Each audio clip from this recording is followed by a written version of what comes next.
Open ಮಾಡಿ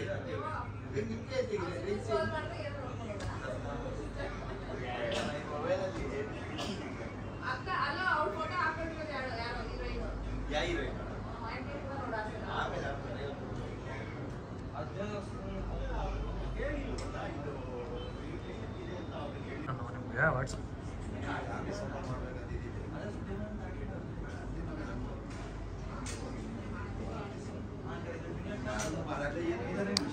ಚಿಕ್ಕ ನಮ್ಮ ಮನದಾಳದಿಂದ ನಮ್ಮ ಮಾಧ್ಯಮದವರಿಗೆ, ಎಲೆಕ್ಟ್ರಾನಿಕ್ಕು, ಪತ್ರಿಕೆ ಎಲ್ಲ ಮಾಧ್ಯಮದವರಿಗೂ ನನ್ನ ನಮಸ್ಕಾರಗಳು. ಈಗಾಗಲೇ ನಮ್ಮ ಕನ್ನಡ ಚಲನಚಿತ್ರ ವಾಣಿಜ್ಯ ಮಂಡಳಿ ಕೃಷ್ಣೇಗೌಡರು 5 ವರ್ಷ ಅದ್ಧೂರಿ ಕಾರ್ಯಕ್ರಮ ಮಾಡಿ ನೀವೆಲ್ಲ ತುಂಬ ತುಂಬ ತುಂಬ ಸಹಕಾರ ಕೊಟ್ಟಿದ್ದೀರ. ಏಕೆಂದರೆ ಮೊದಲಿಂದಲೂ ಒಂದು ಪತ್ರಿಕೆ ಮಾಧ್ಯಮ ಇದ್ದರೆ ನಾವೆಲ್ಲೂ ಕಾಣಿಸೋಕ್ಕೆ ಆಗಲ್ಲ. ನಾವು ಕಾಣಿಸ್ಬೇಕಾದ್ರೆ ಪತ್ರಿಕೆ ಮಾಧ್ಯಮ, electronic media, TV, news paper ಇದರ ಮೂಲಕನೇ ನಾವು ಕಾಣೋಕ್ಕಾಗೋದು. ನಾವು ಒಬ್ಬರೇ ಎಲ್ಲೂ ಹೋಗಿದ್ದೇನೆ ನಾವು ಹೇಳ್ಕೊಳಕ್ಕೂ ಆಗಲ್ಲ, ನಾವು ಸಿನಿಮಾ ಮಾಡಿದ್ದೀವಿ ಬನ್ನಿ ನೋಡಿ ಅಂತ. ಈ ಒಂದು ಇದಕ್ಕೆ ತಮಗೆಲ್ಲ ಒಂಥರ ಸಾಷ್ಟಾಂಗ ನಮಸ್ಕಾರ ಮತ್ತು ಧನ್ಯವಾದಗಳನ್ನ ಎಷ್ಟು ಹೇಳಬೇಕೋ ಗೊತ್ತಿಲ್ಲ, ಅಷ್ಟು ಕೋಟಿ ಕೋಟಿ ಧನ್ಯವಾದಗಳನ್ನ ಮಾಧ್ಯಮದವರಿಗೆ. ನನ್ನ 50 ವರ್ಷ ಜರ್ನಿಯಲ್ಲಿ ನೀವು ನನ್ನನ್ನು ಕರ್ಕೊಂಡು ಹೋದ ರೀತಿ, ಕೆಲವು ಸರಿ ತಪ್ಪನ್ನು ತಿದ್ಕೊಂಡಿದ್ದೀವಿ, ಕೆಲವು ಸರಿ ಒಳ್ಳೊಳ್ಳೆ ಕೃತಿಗಳು ಬಂದಾಗ ತುಂಬ ಹೊಗಳಿದ್ದೀರ. ಎರಡೂ ಇಟ್ಕೊಂಡು ಸಮನಾಗಿ ಒಂದು 50 ವರ್ಷ ಜರ್ನಿ ಕಂಪ್ಲೀಟ್ ಮಾಡಿದ್ದೀನಿ. ಅದರಲ್ಲಿ ನನಗೆ ಪತ್ರಕರ್ತರು ಮೊದಲಿಂದ ಭಾಳ ಹತ್ರ.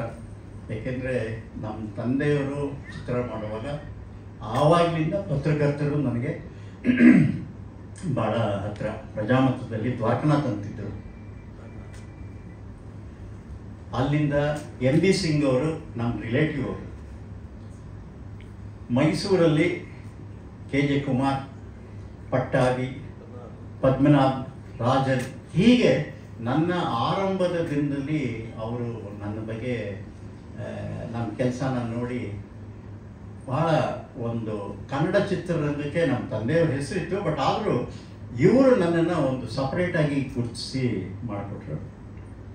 ಅದರಲ್ಲಿ ಬೆಂಗಳೂರಿಗೆ ಬಂದಮೇಲೆ ಕನ್ನಡ ಚಿತ್ರರಂಗ ಬೆಂಗಳೂರು ಶಿಫ್ಟ್ ಆದಮೇಲೆ BN ಸುಬ್ರಾವ್ ಅವರು, ಹಿಂದೂನಲ್ಲಿ ರಾಮು ಅಂತಿದ್ದರು, ಅವರು ಭಾಳ ದೊಡ್ಡ ಪತ್ರಕರ್ತರು.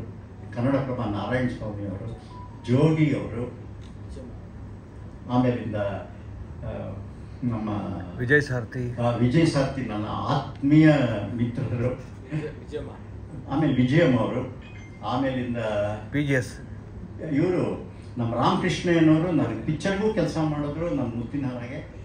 ಹೀಗೆ ಹಲವಾರು ಜನ, ಲಂಕೇಶ್ ಅವರು, ಶಣೈ ಅವರು, ಈ ಒಂದು ಸಮೂಹ ನಾವು ಯಾವಾಗಲೂ ಸಿಗ್ತಾ ಇದ್ವಿ. ಒಳ್ಳೆಯದನ್ನು ಒಳ್ಳೆಯದು ಅಂತ ಹೇಳ್ತಾ ಇದ್ರು, ತಿದ್ದುಕೊಳ್ಳುವಾಗ ತಿದ್ದುಕೊಳ್ಳೋ ಥರದಲ್ಲಿ ಹೇಳ್ತಾ ಇದ್ರು.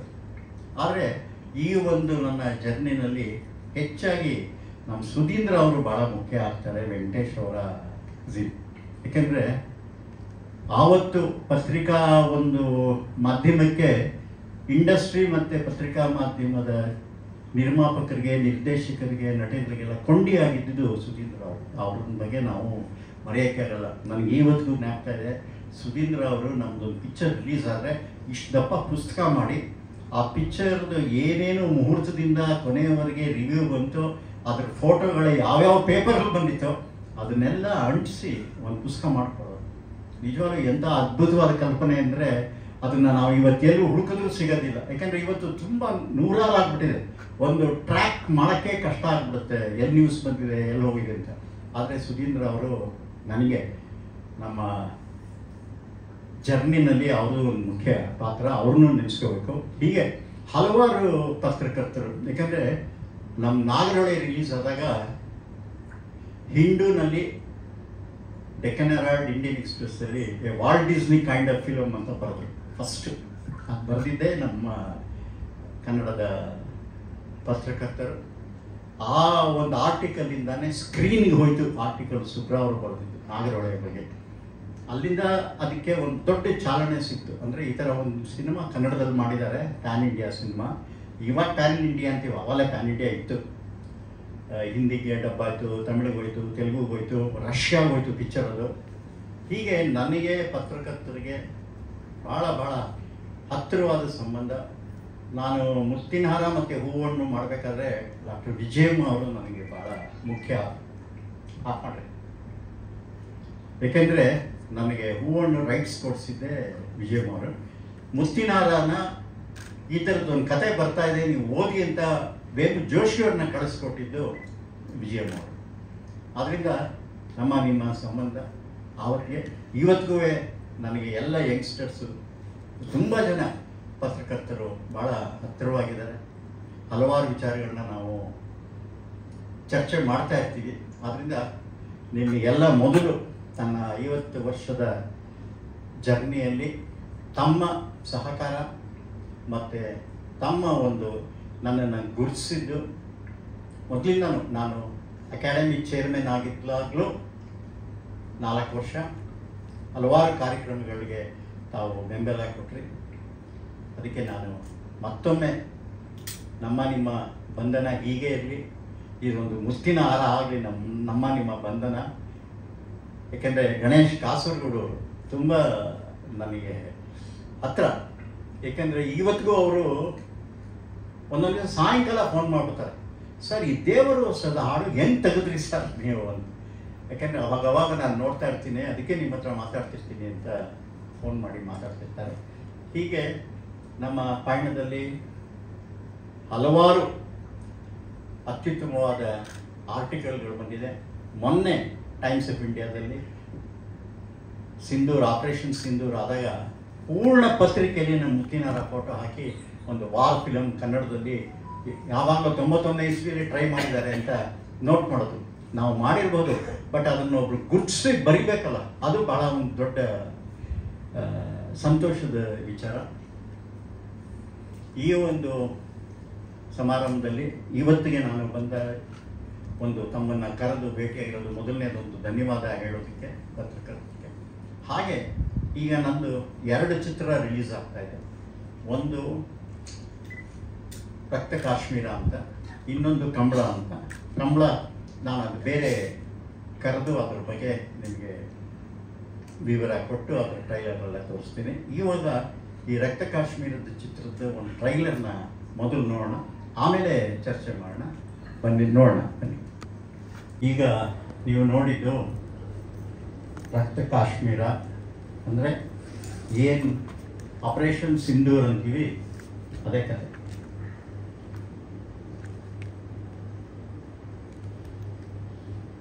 ಈ ಒಂದು ಟೆರರಿಸಮ್ ಅನ್ನೋದು ಭಾರತಕ್ಕೆ ಅಲ್ಲ, ಪ್ರಪಂಚದಂತೆ ಇದರ ಒಂದು ಘೋರ ನಿರ್ನಾಮ ಮಾಡೋದು, ಜನರನ್ನು ಸಾಯಿಸೋದು, ದೇಶದ ಅಶಾಂತಿ ಮೂಡಿಸೋದು, ಇದು ಟೆರರಿಸ್ಟ್ ಕೆಲಸ. ನಾವು ಈ ಚಿತ್ರನ ಮಾಡಬೇಕಾದ್ರೆ ಹಲವಾರು ಅಡಚಣೆಗಳು. ಯಾಕೆಂದರೆ ಕಾಶ್ಮೀರ್ನಲ್ಲಿ ಶೂಟಿಂಗ್ ಮಾಡುವಾಗ ಅಷ್ಟು ಸುಲಭ ಇರಲಿಲ್ಲ. ಏಕೆಂದರೆ ಪ್ರತಿ ಮೂಮೆಂಟ್ಗೂ ಟೆರರಿಸಮ್ ತುಂಬ ಜೋರಾಗಿತ್ತು. ನಮಗೆ ಕೆಲವರು ಸರ್ ಬೇಗ ಪ್ಯಾಕಪ್ ಮಾಡ್ಕೊಂಡು ಹೋಗ್ಬಿಡಿ, ಇಟ್ ಈಸ್ ವೆರಿ ಡೇಂಜರಸ್. ಏಕೆಂದರೆ ಸಿನಿಮಾದವ್ರು ಇರೋ ಕಡೆ ಏನಾದರೂ ಬ್ಲಾಸ್ಟ್ ಆಯಿತು ಅಂದರೆ ಅವ್ರಿಗೆ ಇಂಟರ್ನ್ಯಾಷನಲ್ ನ್ಯೂಸ್ ಸಿಕ್ಬಿಡುತ್ತೆ ಟೆರರಿಸ್ಟಿಗೆ. ಹಾಗಂತ ಪ್ಲ್ಯಾನಿಂಗ್ ನಡೀತಾ ಇದೆ ಅಂತ ನಮಗೆ ಪೊಲೀಸ್ ಡಿಪಾರ್ಟ್ಮೆಂಟಿಂದ ಕೂಡ ಬಂದಿತ್ತು. ಆದರೆ ನನ್ನ ಟೆಕ್ನಿಷಿಯನ್ಸು, ನಮ್ಮ ಆರ್ಟಿಸ್ಟು ಯಾರು ಏನಾಗಲ್ಲ ಸರ್, ನಾವು ಧೈರ್ಯವಾಗಿ ಸಿನಿಮಾ ಮಾಡೋಣ ಅಂಥೇಳಿ ಎಲ್ಲೆಲ್ಲಿ ಟೆರರಿಸ್ಟ್ ಮೂಲಗಳಿತ್ತು ಅಲ್ಲೇ ಶೂಟ್ ಮಾಡಿದ್ದೀವಿ.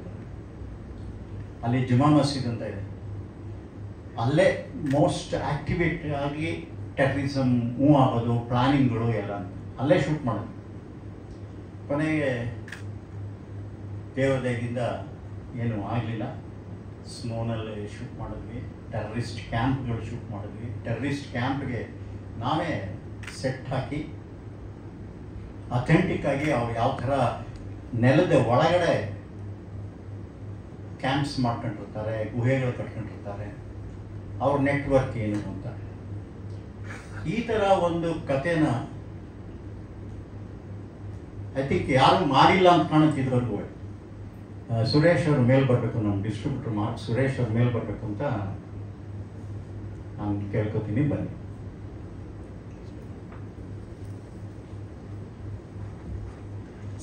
ಈ ಚಿತ್ರದಲ್ಲಿ ಮಕ್ಕಳನ್ನ ತಂದಿದ್ದೀನಿ. 70% 60% ಚಿತ್ರದಲ್ಲಿ 8 ಜನ ಮಕ್ಕಳ ಕ್ಯಾರೆಕ್ಟರ್ ಮಾಡಿದ್ದಾರೆ.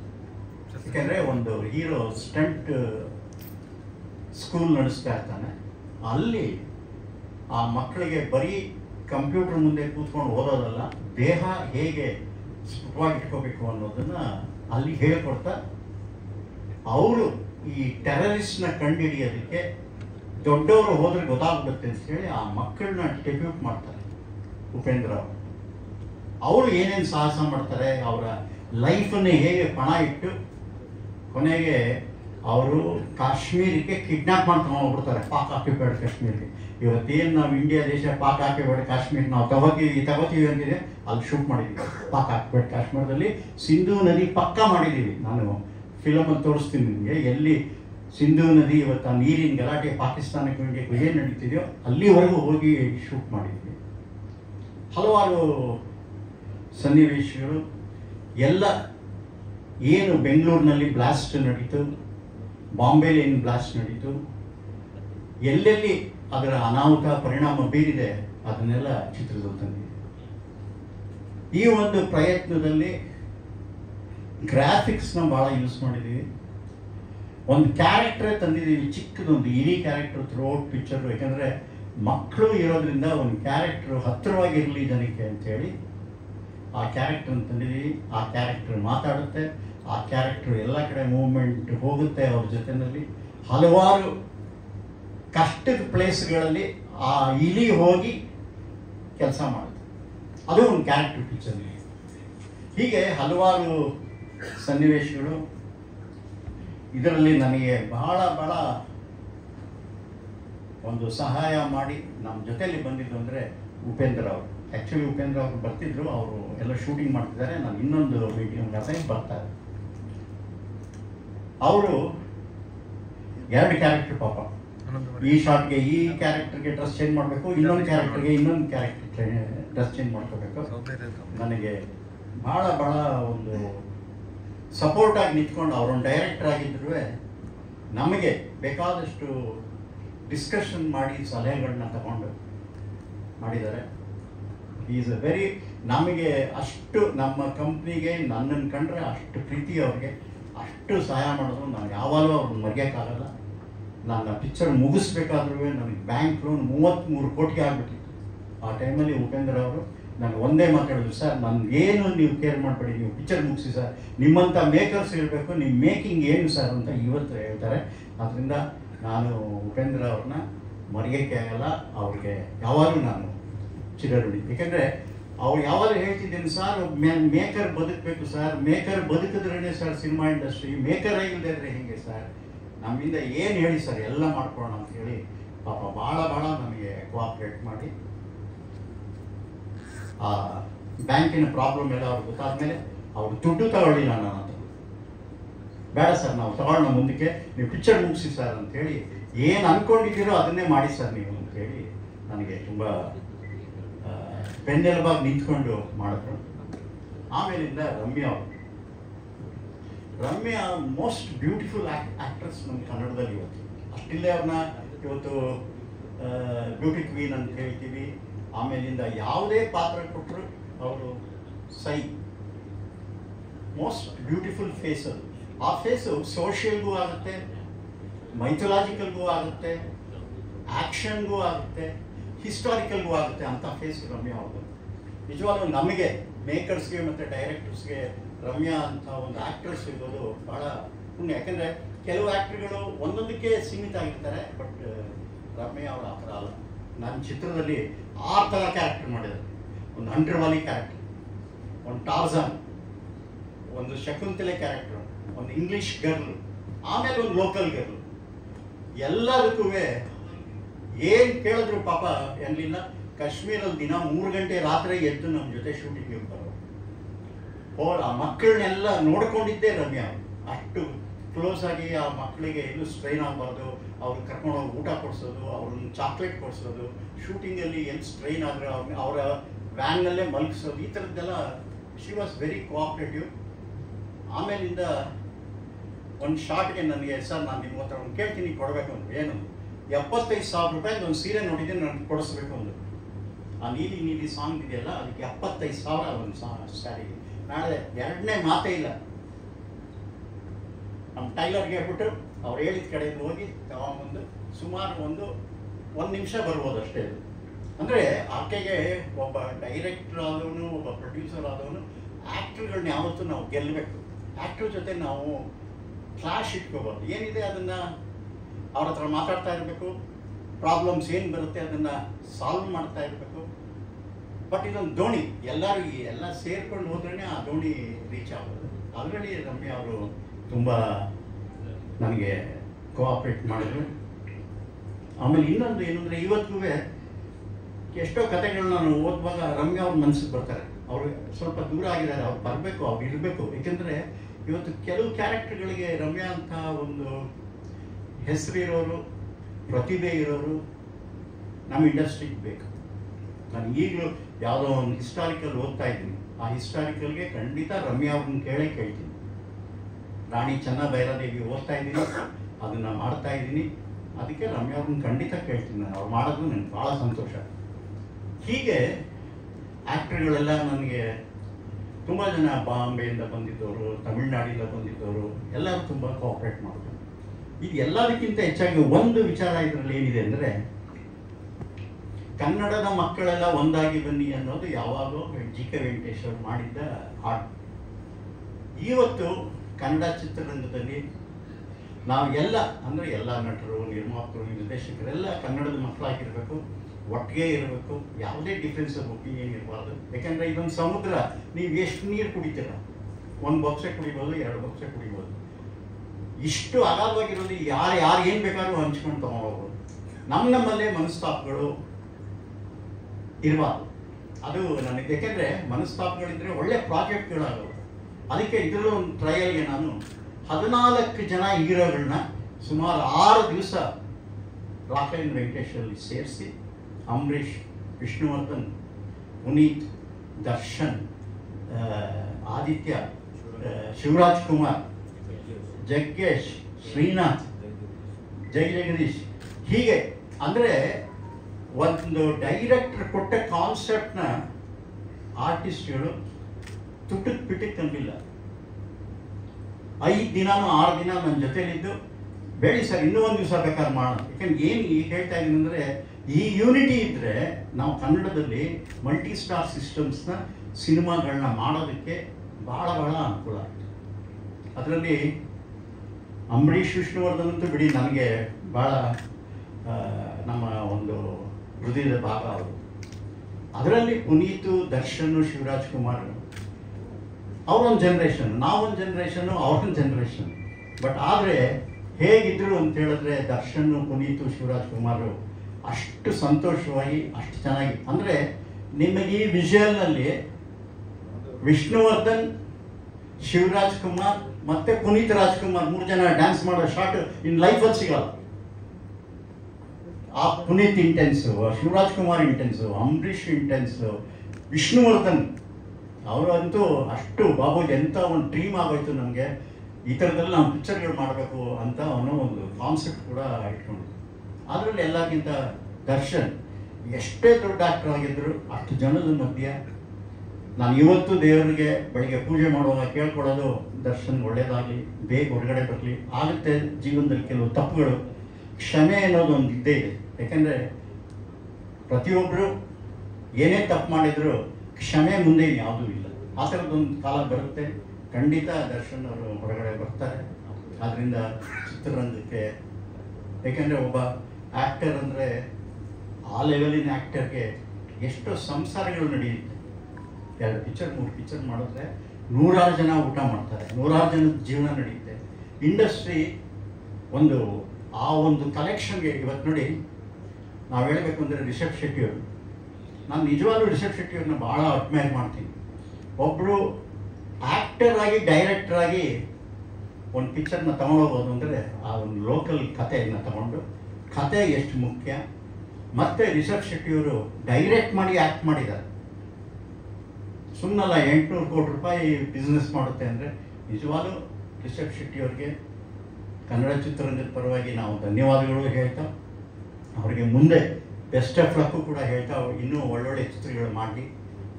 ಏಕೆಂದರೆ ಈ ಫಿಲ್ಮ್ ಇಂಡಸ್ಟ್ರಿನಲ್ಲಿ 2 ಕೈ ಸೇರಿದ್ರೇ ಚಪ್ಪಾಳೆ ಆಗೋದು, ಬರೀ ಒಬ್ಬರೇ ಕೈ ಹಿಂಗಂತಿದ್ರೆ ಅದೇನೂ ಆಗೋದಿಲ್ಲ. ಅದರಿಂದ ದೊಡ್ಡ ದೊಡ್ಡ ಪ್ರಾಜೆಕ್ಟ್ಗಳು ಬರೋಕ್ಕೆ ನಾವು ಈ ಫ್ಯಾನ್ಸ್ ವಾರ್ ಅಂತೀವಿ, ಸುಮ್ಮನೆ ಕೆಲವು ಗಲಾಟೆಗಳೆಲ್ಲ ಇತ್ತೀಚೆಗೆ ನೀವು ಪತ್ರಿಕೆಗಳಲ್ಲಿ ಯೂಟ್ಯೂಬಲ್ಲಿ ನೋಡಿರೋದು.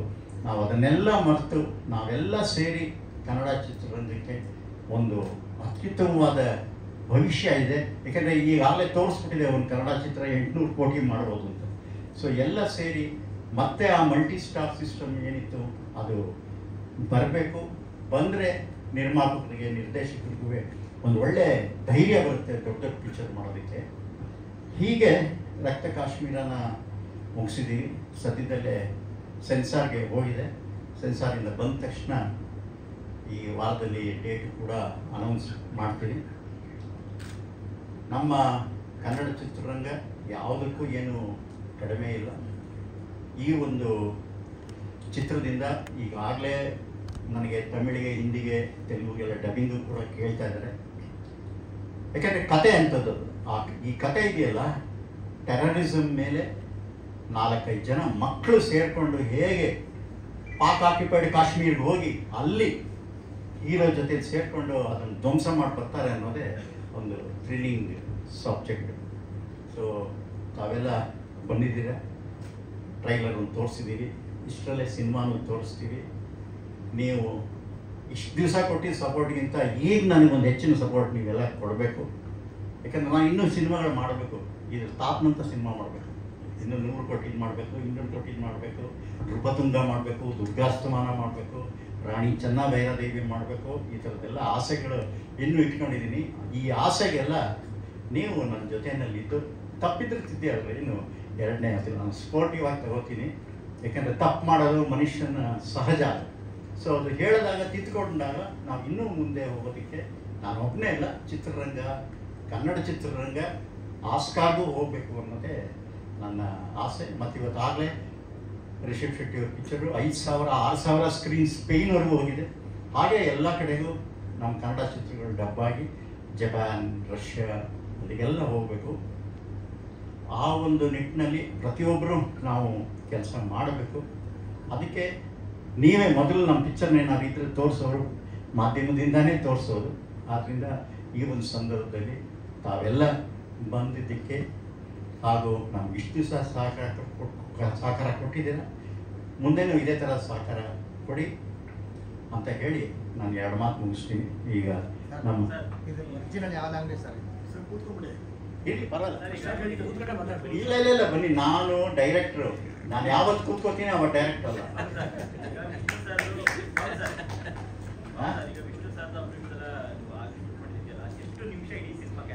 20 ನಿಮಿಷ ಇದು. It is not ordinary thing, ಯಾರು ಮಾಡೋಕ್ಕೆ ಆಗಲ್ಲ.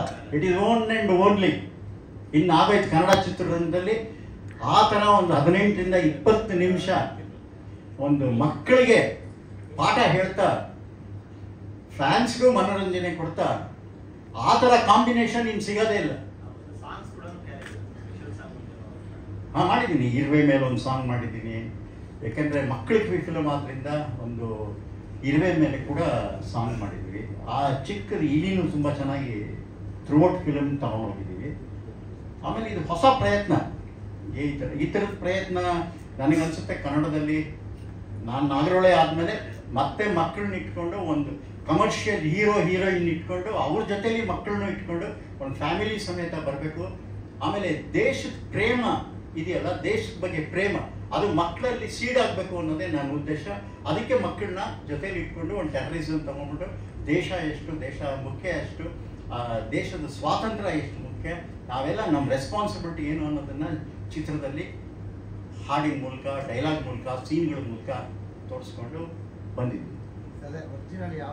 ಕನ್ನಡ ಅಲ್ಲ, ಕನ್ನಡ ಅದು ಕಾಮ ಮಿಸ್ ಆಗಿ ಡಬ್ಬಿಂಗ್ ತೆಲುಗು ತಮಿಳು ಅಂತ ಕನ್ನಡನೇ ಇದು ಬಂದಿಲ್ಲ, ಕನ್ನಡದಲ್ಲೇ ಅಲ್ಲ, ಅದು ಕಾಮ ಮಿಸ್ ಆಗಿದೆ ಅಷ್ಟೇ, ಇನ್ನೇನಿಲ್ಲ. ಅದು ಕನ್ನಡ ಟೈಪಿಂಗ್ ಮಿಸ್ಟೇಕ್, ಕ್ಲರಿಕಲ್ ಇರೋದು ಅಲ್ಲ. ಇದು ಕನ್ನಡನೇ. ರಮ್ಯಾ ರೂಪೇಂದ್ರ ಎಲ್ಲ ಕನ್ನಡ ಆಕ್ಟರ್ಗಳು ತಾನೆ. ಇಲ್ಲ ಇಲ್ಲ, ಅದು ಒಂದು ಕ್ಲರಿಕಲ್ 2 ಗಂಟೆ 25 ನಿಮಿಷ ಅಷ್ಟೇ.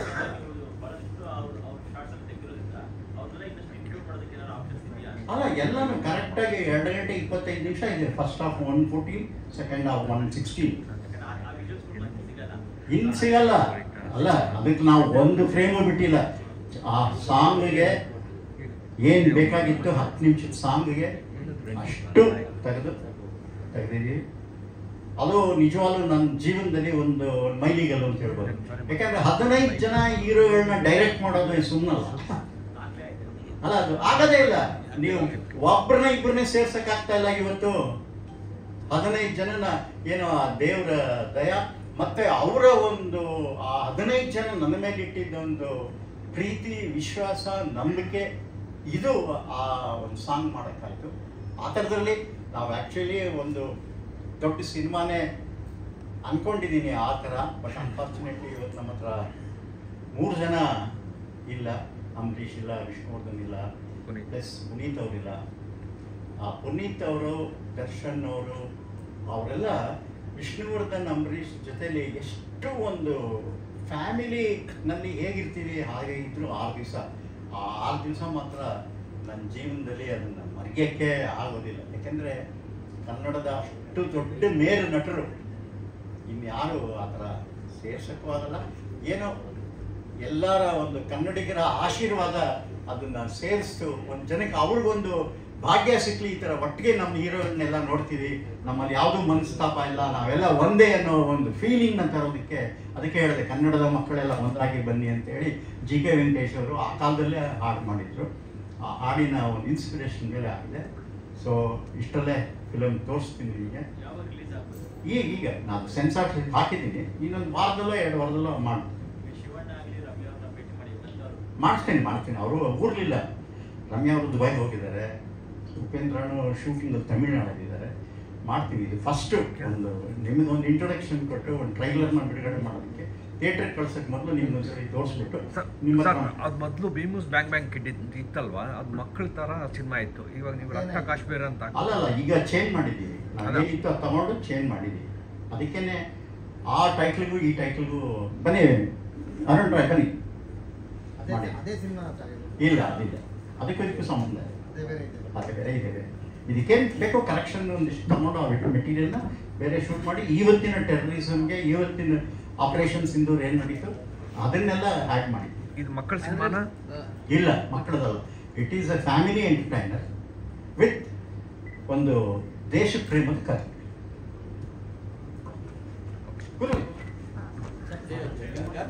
ತುಂಬಿದ ಸಾಧನೆಯ ಸಂಭ್ರಮ ಚಿತ್ರೋತ್ಸವವನ್ನು ತುಂಬ ಅದ್ಧೂರಿಯಾಗಿ ಮುಗೀತು. ಅದಕ್ಕೆ ಅವರ ಅಭಿಮಾನಿಗಳು ಭಾಗವಹಿಸಿದ್ದಕ್ಕೆ ಸಾಧ್ಯ ಆಯಿತು ಅಂತ ನಾನು ಭಾವಿಸ್ತೇನೆ. ಬಾಬು ಅವ್ರ ಬಗ್ಗೆ ನಾವು ಎಷ್ಟು ಹೇಳಿದ್ರು ಕಡಿಮೆನೆ. ಯಾಕೆಂದ್ರೆ ಅವ್ರು ಸಿನಿಮಾಗಳು ನೋಡಿ ಬೆಳೆದವರು. ನಿನ್ನೆ ಹಂಸಲೇಖ ಅವ್ರು ಹೇಳ್ತಿದ್ರು, ಮುತ್ತಿನಹಾರ ಸಿನಿಮಾ ನೋಡಿದ್ಮೇಲೆ ಇದನ್ನು 1 ಅವರ್ಗೆ ಎಡಿಟ್ ಮಾಡಿ ಇಂಗ್ಲೀಷಲ್ಲಿ ಡಬ್ ಮಾಡಿ, ಯುದ್ಧ ಬೇಡ, ಯುದ್ಧ ದೇಶದ ಪ್ರಪಂಚನ ಸಾಯಿಸುತ್ತೆ, ಕೊಲ್ಲುತ್ತೆ, ಅಂಥ ಯುದ್ಧ ನಮ್ಗೆ ಯಾಕೆ ಬೇಕು ಅಂತಕ್ಕಂಥ ಕಾನ್ಸೆಪ್ಟನ್ನು ಮುತ್ತಿನಹಾರದಲ್ಲಿ 35 ವರ್ಷಗಳ ಹಿಂದೆನೇ ಮಾಡಿದ್ದಾರೆ. ಸೊ ಅದು ಈ ಪ್ರಪಂಚಕ್ಕೆ ಸಾರಬೇಕು, ಈ ಪ್ರಪಂಚಕ್ಕೆ ತಿಳಿಸ್ಬೇಕು ಯುದ್ಧ ಬೇಡ ಅಂತಕ್ಕಂಥದ್ದನ್ನು. ಈಗ ಎಲ್ಲ ಕಡೆ ಯುದ್ಧದ ಛಾಯೆ ಎದ್ದು ಕಾಣಿಸ್ತಿದೆ ಅಂತಕ್ಕಂಥ ಮಾತನ್ನು ನಿನ್ನೆ ಹಂಸಲೇಖ ಅವ್ರು ಹೇಳ್ತಿದ್ರು. ಎಗೇನ್ ಟೆರರಿಸಮ್, ಇದು ಕೂಡ ದೇಶಕ್ಕೆ ಮಾರಕ. ಮತ್ತೆ ಆ ಥರದ್ದು ಕಥೆ ತಗೊಂಡು ಮತ್ತೆ ಸಿನಿಮಾ ಮಾಡಿದ್ದಾರೆ. ಒಂದು ಕನ್ನಡದ ಹೆಗ್ಗಳಿಕೆ ಪ್ರತಿ ಹಂತದಲ್ಲಿ ಹೇಳ್ತಿರ್ತೀನಿ ಇವರು ನೋಡಿ. 20 ನಿಮಿಷ ಕನ್ನಡದ ಬಹುತೇಕ ಕಲಾವಿದರು ಜೊತೆ ಬಂದು ಇವ್ರ ಮೇಲೆ ಇರ್ತಕ್ಕಂಥ ಪ್ರೀತಿಗೆ ಅಭಿನಯಿಸಿದ್ದಾರೆ ಅಂತಂದರೆ ಅದೊಂದು ದೊಡ್ಡ ಅಚೀವ್ಮೆಂಟ್ ಅಂತ ಅನ್ಕೋತೀನಿ. ಸೊ ಈ ಥರ ನಿರ್ದೇಶಕರು ಇರಬೇಕು, ಆ ಥರದ ಕಲಾವಿದರು ಇರಬೇಕು ಚಿತ್ರರಂಗ ಬೆಳಿಬೇಕಾದ್ರೆ. ನಮಗೆ ನಿಮಗೇನು ಗೊತ್ತಿಲ್ಲದ ವಿಚಾರ ಏನಲ್ಲ. ಈಗ ದಾರಿಗೊಬ್ಬ ದಂಡನಾಯಕ ಆಗ್ಬಿಟ್ಟು ಅಣ್ಣವ್ರು ಹೋದ್ಮೇಲೆ ನಾನೇನು ಕಡಿಮೆ ಅಂತ ಮಾತಾಡೋದ್ರಲ್ಲೇ ನಾವು ಕಾಲ ವ್ಯಯ ಮಾಡ್ತಾ ಇದ್ವಿ.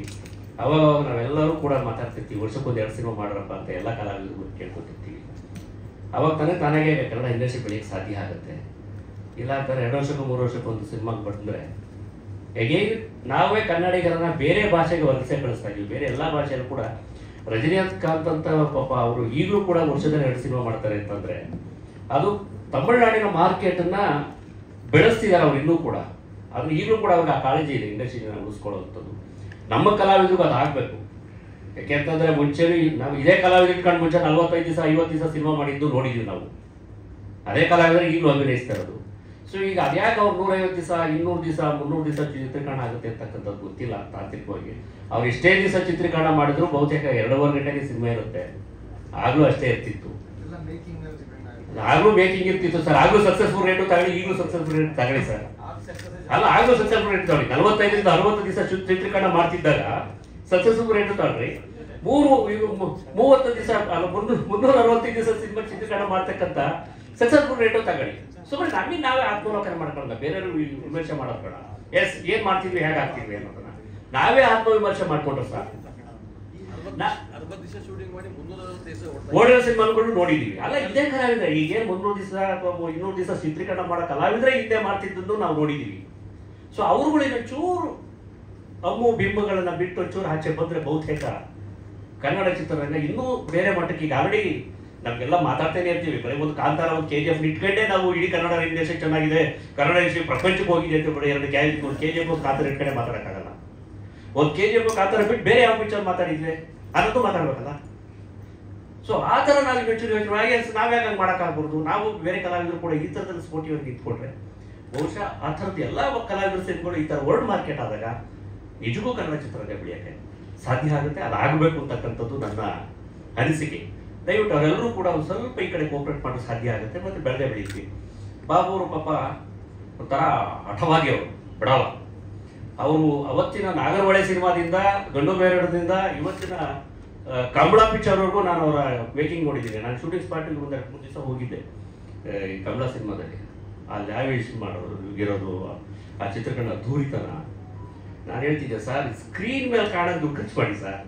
ಅತಿ ಹೆಚ್ಚು ದುಡ್ಡು ನಾನು ಎಲ್ಲ ಕಲಾವಿದರಿಗೂ ಎಲ್ಲ ನಿರ್ದೇಶಕ ನಿರ್ಮಾಪಕರು ಹೇಳ್ತೀನಿ, ಯಾವುದೇ ಸಿನಿಮಾ ರಿಚಾಗಿ ಕಾಣೋದು ಸ್ಕ್ರೀನಿನ ಹಿಂದೆ ಖರ್ಚು ಮಾಡೋ ದುಡ್ಡಿಂದ ಅಲ್ಲ, ಸ್ಕ್ರೀನ್ ಮುಂದೆ ಕಾಣಬೇಕು. ನಾವು ಒಂದು ಶಾರ್ಟ್ ತೆಗೆದು ಒಳ್ಳೆ ಕಾಸ್ಟ್ಯೂಮ್ಸ್ ಹಾಕಿ ಅದನ್ನೆಲ್ಲ ಮಾಡ್ತಾರೆ, ಒಳ್ಳೆ ಸಂಭಾಷಣೆ ಬರ್ತಾರೆ, ಒಳ್ಳೆ ಡೈಲಾಗ್. ಆಮೇಲೆ ಲೊಕೇಶನ್ಗಳಂತೂ ತಲೆ ಕೆಡಿಸ್ಕೊತಾರೆ, ಇಂಥ ಲೊಕೇಶನ್ ಶೂಟ್ ಮಾಡೋದು. ಅದು ಎಷ್ಟೇ ಕಷ್ಟ ಇಲ್ಲ ಆ ಜಾಗಕ್ಕೆ ಹೋಗಿ ಚಿತ್ರೀಕರಣ ಮಾಡ್ತಾರೆ. ಆಮೇಲೆ ಈ ವಯಸ್ಸಲ್ಲಿ ಕೂಡ ಪಾದರಸ ಥರ ಓಡಾಡ್ತಿರ್ತಾರೆ, 5 ನಿಮಿಷ ಬಿಡಲ್ಲ. ಆಮೇಲೆ ತುಂಬ ಪುಸ್ತಕಗಳು ಓದ್ತಿರ್ತಾರೆ. ಆಮೇಲೆ ಬೇರೆ ಬೇರೆ ಥರದ ಅದು ಕನ್ನಡದ ಮಣ್ಣಿನ ವಾಸನೆಯ ಸಿನಿಮಾ ಮಾಡೋ ಅಂಥ ಆ ಹುಚ್ಚುತನ ಇದೆಯಲ್ಲ, ಅದು ಇವ್ರು ಒಬ್ಬರಿಗೆ ಇರೋದು. ನಾನು ಕಂಡಂಗೆ ಪುಟ್ಟಣ್ಣ ಕಣಗಾಲನ್ನ ಅವರು ನಿರ್ಗಮಿಸಿದ ಮೇಲೆ ಬಹುತೇಕ ಪರ್ಯಾಯವಾಗಿ ಅಲ್ಲಿ ಯಾರು ಸಿಗ್ತಾರೆ ಅಂತ ಅವತ್ತೇ ಹುಡುಕಾಟ ಮಾಡಿದ್ದಾಗ ಸಿಕ್ಕಿದ್ದೀವಿ ಒಬ್ರೆ. ಈಗಲೂ ಸದ್ಯಕ್ಕೆ ಆ ಜಾಗ ತುಂಬಿಸಿರೋರು ಒಬ್ರೆ. ಈಗ ಇವ್ರ ಜಾಗಕ್ಕೆ ಇನ್ಯಾರು ಪರಿಹಾರ ಅಥವಾ ಪರ್ಯಾಯ ಅಂತ ಹುಡುಕಿದ್ರೆ ಬಹುತೇಕ ನಮ್ಮ ಕಣ್ಣಿಗೆ ಯಾರು ಸಿಗ್ತಿಲ್ಲ. ಬಹುತೇಕ ನನಗೆ ಗೊತ್ತಾಗ್ತಿಲ್ಲ ಯಾರಿದ್ದಾರಂತ. ಯಾರ ಗೊತ್ತಿದ್ರೆ ದಯವಿಟ್ಟು ಸಜೆಸ್ಟ್ ಮಾಡಿ ತಿಳ್ಕೊತೀನಿ. ನನಗೂ ಇವ್ರಿಗೆ ಈ ಥರ ಕನ್ನಡದ ಬಗ್ಗೆ ಕಾಳಜಿ ಇಟ್ಕೊಂಡು, ಕನ್ನಡದ ಮಣ್ಣಿನ ಭಾಷೆ ಸಿನಿಮಾಗಳನ್ನ ಇಟ್ಕೊಂಡು ಈ ಸಿನಿಮಾ ಮಾಡೋ ಇದಿದೆ, ಗಡ್ಸಿದೆ ಅಂತಕ್ಕಂಥದ್ದು ನಾವು ಯೋಚಿಸ್ಬೋದು. ಬಟ್ ಈಗ ಒಂದು ಸಿನಿಮಾ ಮಾಡಿದ್ದಾರೆ, ಈಗ 2 ಸಿನಿಮಾ ಬಿಡುಗಡೆ ಇದೆ, ಇನ್ನೂ ಒಂದು ಸಿನಿಮಾ ಸ್ಕ್ರಿಪ್ಟ್ ಹಂತದಲ್ಲಿದೆ, ಅದರದಲ್ಲೂ ಬ್ಯುಸಿ ಇದ್ದಾರೆ. ಅವ್ರಿಗೆ ಒಳ್ಳೇದಾಗಲಿ, 100 ಕಾಲ ನಮ್ಮ ಜೊತೆಲಿರಲಿ. ಈ ಥರದ ಸಾಮಾಜಿಕವಾಗಿ ಸಮಾಜವನ್ನು ತಿದ್ದುವ ಸಿನಿಮಾಗಳನ್ನ ನಿರಂತರವಾಗಿ ಮಾಡ್ಕೊಂಡು ಬಂದಿದ್ದಾರೆ. ಒಂದು ಹೂವಣ್ಣ ಅಂತ ಸಿನಿಮಾ ಮಾಡಿದಾಗಲೂ ನಾವು ನೋಡಿದ್ವಿ. ಅವರು ಎಲ್ಲ ಸಿನಿಮಾದಲ್ಲೂ ಕೂಡ ಒಂದು ಸಾಮಾಜಿಕವಾಗಿ ಏನಾದರೂ ತಿದ್ದಲಿಕ್ಕೆ ಒಂದು, ಯಾಕೆಂದರೆ ನಮ್ಗೆಲ್ರಿಗೂ ಗೊತ್ತೇ ಇದೆ ಸಿನಿಮಾ ಪವರ್ಫುಲ್ ಮೀಡಿಯಾ ಅಂತ. ಬಂಗಾರ ಮನುಷ್ಯ ನೋಡಿದ್ವಲ್ಲೂ, ರೈತರಾದರೂ ನೋಡಿದ್ವಿ, ಇನ್ಯಾವುದೋ ಸಿನಿಮಾ ನೋಡಿ ಕೊಲ್ಗಾರರಾಗಿದ್ದು ನೋಡಿದ್ದೀವಿ, ಇನ್ಯಾವುದೋ ಸಿನಿಮಾ ನೋಡಿ ಲವರ್ಸ್ಗೋಸ್ಕರ ಕಿಡ್ನಾಪ್ ಮಾಡಿದ್ರು ನಾವು ನೋಡಿದ್ದೀವಿ. ಇವಾಗ ದಿನನಿತ್ಯ ಈ ಥರದ್ದು ಸಿನಿಮಾ ಒಂದು ಪ್ರಭಾವ ಮಾಧ್ಯಮ ಆಗಿರೋದ್ರಿಂದ ಒಳ್ಳೆಯದನ್ನು ನಾವು ಹೇಳ್ತಾ ಹೋಗ್ತಿದ್ವಿ. ಅವರು ಅದು ನಿರಂತರವಾಗಿ ಅದನ್ನು ಹೇಳ್ಕೊಂಡು ಬರ್ತಿದ್ದಾರೆ. ಅವರ ಈ ಜರ್ನಿ ಹೀಗೆ ಮುಂದುವರಿಲಿ, ಈ ಸಿನಿಮಾ ಯಶಸ್ವಿ ಆಗಲಿ.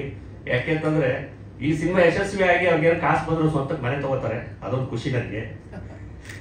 ಯಾಕಂದರೆ ತುಂಬ ಸತಿ ನಾವೀಗ ಯಾವುದೋ ಗಂಧದ ಗುಡಿ ಮಾಡ್ಕೊಂಡು ಓಡಾಡ್ತಿರ್ತೀವಿ. CM ಹತ್ರಕ್ಕೆಲ್ಲ ಹೋದಾಗ ಇಂಡಸ್ಟ್ರಿಯವ್ರಿಗೆಲ್ಲ ಒಂದು ಮನೆ ಬೇಕು ಸರ್. ಯಾರು ಪಾಪ ಶ್ರೀನಿವಾಸ ಮೂರ್ತಿ ಅವರು, ರಾಜೇಂದ್ರ ಸಿಂಗ್ ಅವರೆಲ್ಲ ಸರ್ ನಮ್ಗಳಿಗೆ ಮನೆ ಇಲ್ಲ ಅಂತ ಹೇಳ್ತಿರ್ತಾರೆ. ಹಾಗಾಗಿ ಈ ಸಿನಿಮಾ ಅವ್ರಿಗೆ ಮನೆ ಭಾಗ್ಯ ತಂದು ಕೊಡ್ಲಿ ಸ್ವತ್ತದ ಅಂತ ಹೇಳಿ ಅವರು ಬ್ಯಾಂಕರ್ ಸಿಕ್ಕಾಕೊಂಡಾಗ ಅವರು ಅದನ್ನು ಹೋರಾಟ ಮಾಡಿದ್ರು. ಯಾಕೆಂದ್ರೆ ಅದು ಸಂಪೂರ್ಣ ಬ್ಯಾಂಕಿಂದ ಈ ಸಿನಿಮಾ ಬಿಡುಗಡೆ ಮಾಡ್ಕೊಳ್ಳೋದಕ್ಕೆ ಅವರು ಹೋರಾಟ ಇತ್ತಲ್ಲ, ಅದು ತುಂಬಾ ದೊಡ್ಡ ಮಟ್ಟದ ಹೋರಾಟ. ಬಹುತೇಕ 32 ಕೋಟಿ ಆಗಿತ್ತು ಅಂತ ಕಾಣಿಸುತ್ತೆ ಅದು ಆ ಸಿನಿಮಾದಲ್ಲಿ. ಅವರು ಬ್ಯಾಂಕಿನ ಬಡ್ಡಿ ಎಲ್ಲ ಸೇರಿ 32 ಕೋಟಿ ಆಗಿತ್ತು. ಕೊನೆಗೆ ಯಾರೆಂದೆಲ್ಲ ಇನ್ಫ್ಲೂಯೆನ್ಸ್ ಮಾಡಿ ಅದಕ್ಕೇನೋ ಕಾನೂನಿನ ತೊಡಕುಗಳನ್ನ ನಿಭಾಯಿಸಿ ಕೊನೆಗೆ ಅವರ ಹಣ ಕಟ್ಟಿ ಅಲ್ಲಿಂದ ಬಿಡುಗಡೆ ಮಾಡಿಕೊಂಡು ತಂದು ಈ ಸಿನಿಮಾದ ರೆಡಿ. ಅಂದ್ರೆ ಅವ್ರಿಗೆ ಆ ಸಿನಿಮಾದ ಈಗ ಅದೇ ದುಡ್ಡನ್ನ ನಾವು ಬೇರೆ ನಿರ್ಮಾಪಕರನ್ನ ನಾನು ಇವ್ರ ಜೊತೆಗೆ ಓಲೈಸಿ ನೋಡಿದ್ರೆ ಬೇರೆ ನಿರ್ಮಾಪಕ ಯಾರು ರೂಪಾಯಿ ಬಿಡ ಅದು ಏನಾದ್ರು ಮಾಡ್ಕೊಳ್ಳಿ ಬಿಟ್ಟಾಕ್ಬಿಟ್ಟು ನಾವು ಬೇರೆ ಇನ್ನೊಂದು ಸಿನಿಮಾ ಮಾಡೋಣ ಅಥವಾ ಇನ್ನೇನೋ ಬಿಸ್ನೆಸ್ ಮಾಡೋಣ ಅಂತ ವ್ಯಕ್ತ ಮಾಡ್ತಾರೆ. ಆದರೆ ಇವ್ರು ಅದಲ್ಲ, ಅವ್ರು ನನ್ನ ಕೂಸೋದು, ಅದ್ರ ಮೇಲೆ ಪ್ರೀತಿ ಇದೆ, ಅದನ್ನ ಏನಾರು ಮಾಡಿ ನಾನು ಆಚೆ ತರಲೇಬೇಕು ಅನ್ನೋ ಒಂದು ಹೋರಾಟ ಇದೆಯಲ್ಲ, ಅದು ದೊಡ್ಡತನ. ಅದನ್ನೆಲ್ಲ ಕ್ಲಿಯರ್ ಮಾಡಿ ಒಂದು ಸಿನಿಮಾ ಯಾಕೆಂದ್ರೆ ನೆಗೆಟಿವ್ ಇದ್ದದನ್ನ ಡಿಜಿಟಲ್ ಮಾಡಿಸಿ, ತಿರ್ಗಾ DI ಮಾಡಿಸಿ, ಸೌಂಡ್ ಮಾಡಿಸಿ, ಮತ್ತೆ ಹೇಗೇನು ಪೋಸ್ಟ್ ಪ್ರೊಡಕ್ಷನ್ ಎಂಟೈರ್ ಪ್ರೊಡಕ್ಷನ್ಸ್ ತಿರ್ಗಾ ಹೊಸ ಆಯಾಮದಲ್ಲಿ ಆರಂಭ ಆಗಿದ್ದು, ಹೊಸ ಟ್ರಾವೆಲ್ ಆದ್ರೆ ಹೀಗೆ. ಸೊ ಮಾಡಿ ಇವತ್ತು ಸಿನಿಮಾ ತರಕ್ಕೆ ಹೊರಟಿದ್ದಾರೆ. ಒಳ್ಳೇದಾಗಲಿ. ಈ ಸಿನಿಮಾ ಇಷ್ಟೇ ನನ್ನ ತಾಯಿ ಭುವನೇಶ್ವರಿಗೆ ಬೇಡ್ಕೊಡೋದು, ಈ ಸಿನಿಮಾ ಅವರಿಗೆ ಮನೆ ಭಾಗ್ಯ ತಂದುಕೊಡ್ಲಿ ಅಂತ. ಧನ್ಯವಾದಗಳು. ಕೃಷ್ಣೇಗೌಡರು, ನಮ್ಮ ಸುರೇಶ್ ಅವರು, ಎಲ್ರಿಗೂ ನಮಸ್ಕಾರ. ಇದು ಓಕೆನಾ ಸರ್ ಲೈಟಿಂಗ್ ನಿಮಗೆ? ಸೆಂಟ್ರ್ ಓಕೆನಾ? ಸ್ವಲ್ಪ ಸೆಂಟ್ರ್ ಬನ್ನಿ. ಅದು ಒಂದೇ ಸರಿ ಕರೆಕ್ಟ್. ಇದು ಓಕೆನಾ? ಓಕೆ. ಈಗಾಗಲೇ ರಕ್ತ ಕಾಶ್ಮೀರ ಬಗ್ಗೆ ಎಲ್ಲ ಮಾಹಿತಿನ ಅಪ್ಪ ಕೊಟ್ಟಿದ್ದಾರೆ. ನಿರ್ಮಾಪಕನಾಗಿ ನಾನು ಹೇಳ್ಬೇಕಾಗಿರೋದು ಒಂದೇ ಅಂದರೆ, ಈ ಸಿನಿಮಾ ಮಾಡಬೇಕಾದ್ರೆ ನಾನು ಯಾವುದು ಸಿನಿಮಾ ಮಾಡ್ತಾ ಇರಲಿಲ್ಲ. ಯಾಕೆಂದರೆ ರೆಬೆಲ್ ಸಿನಿಮಾಗೋಸ್ಕರ ರೆಡಿ ಆಗ್ತಾ ಇದ್ದೆ. ಸೊ ಹಾಗೆ ಪ್ರೊಡಕ್ಷನ್ನ ನಾನು ಹ್ಯಾಂಡಲ್ ಮಾಡ್ತಾ ಇದ್ದೆ. ಸೊ ಕಾಶ್ಮೀರ್ ಶೆಡ್ಯೂಲ್ ಅಂತೂ I think the most difficult schedule. Already ಎಲ್ಲ ಕತೆ ಹೇಳಿದ್ದಾರೆ ನಿಮಗೆ, ಏನೇನು ಕಷ್ಟಗಳನ್ನ ಅನುಭವಿಸ್ಬೇಕಾಗಿತ್ತಲ್ಲಿ ಅಂತ. ಆಮೇಲೆ ಒಂದು ಕಡೆ ನಾನು ಉಪೇಂದ್ರ ಸರ್ನ ನೋಡ್ಕೋಬೇಕು, ಒಂದು ಕಡೆ ರಮ್ಯಾನೂ ನೋಡ್ಕೋಬೇಕು, ಒಂದು ಕಡೆ ನಾನು ಯೂನಿಟ್ನ ನೋಡ್ಕೋಬೇಕು, ಒಂದು ಕಡೆ ಪ್ರೊಡಕ್ಷನ್ಗೆ ಪರ್ಮಿಷನ್ಸ್ ಆಯಿತಾ, ಪೇಮೆಂಟ್ಸು ಎಲ್ಲ ನೋಡಿಕೊಂಡು it was a full fledged producers role ಅಂತ ಹೇಳ್ಬೋದು. ಆಮೇಲೆ ಮೋಸ್ಟ್ ಡಿಫಿಕಲ್ಟ್ ಅಂದರೆ ಆಗಲೇ ಹೇಳ್ದಂಗೆ ಸಾಂಗ್. ನಮ್ಮ ಎಲ್ಲ ನನ್ನ ಗೆಳೆಯರು ಹಾಗೆ ಹಿರಿಯರು ಮಾಡಿದಂಥ ಸಾಂಗಲ್ಲಿ ತುಂಬ ಕಷ್ಟ ಆಗಿದ್ದೇನೆಂದರೆ 6 ದಿನ ಶೂಟಿಂಗ್ ಮಾಡೋದಲ್ಲ, ಅದು ಸೆಕ್ಯೂರಿಟಿ ಮಾಡೋಷ್ಟು ಸಾಕಾಗೋಗಿದೆ ನನಗೆ.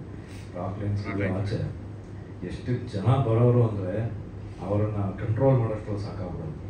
ಆಮೇಲೆ ಒಂದು ಕಡೆ ನಾನು ಅಪ್ಪು ಅಣ್ಣನೂ ನೋಡ್ಕೋಬೇಕು, ಒಂದು ಕಡೆ ದರ್ಶನ್ನೂ ನೋಡ್ಕೋಬೇಕು, ಒಂದ್ಸರಿ ರೆಬಲ್ ಸ್ಟಾರ್ನೂ ನೋಡ್ಕೋಬೇಕು, ಒಂದು ಕಡೆ ಸಾಹಸ ಸಿಂಹನೂ ನೋಡ್ಕೋಬೇಕು. ಪ್ರತಿಯೊಬ್ಬರೂ ಕೋಆರ್ಡಿನೇಟ್ ಮಾಡ್ಕೊಂಡು. ಬಟ್ ಒಂದು ಕಡೆ ಏನು ಮಾಡಿದ್ರು, ಅಂಬರೀಷ್ ಮಾಮ ಒಂದ್ಸರಿ ಏನು ಮಾಡಿದ್ರು, ಒಂದು ಟೇಬಲ್ ಹಾಕ್ಸಿದ್ರು, ಎಲ್ಲ ಬಂದಿಲ್ಲ ಕೂತ್ಕೋಬೇಕು ಅಂತ.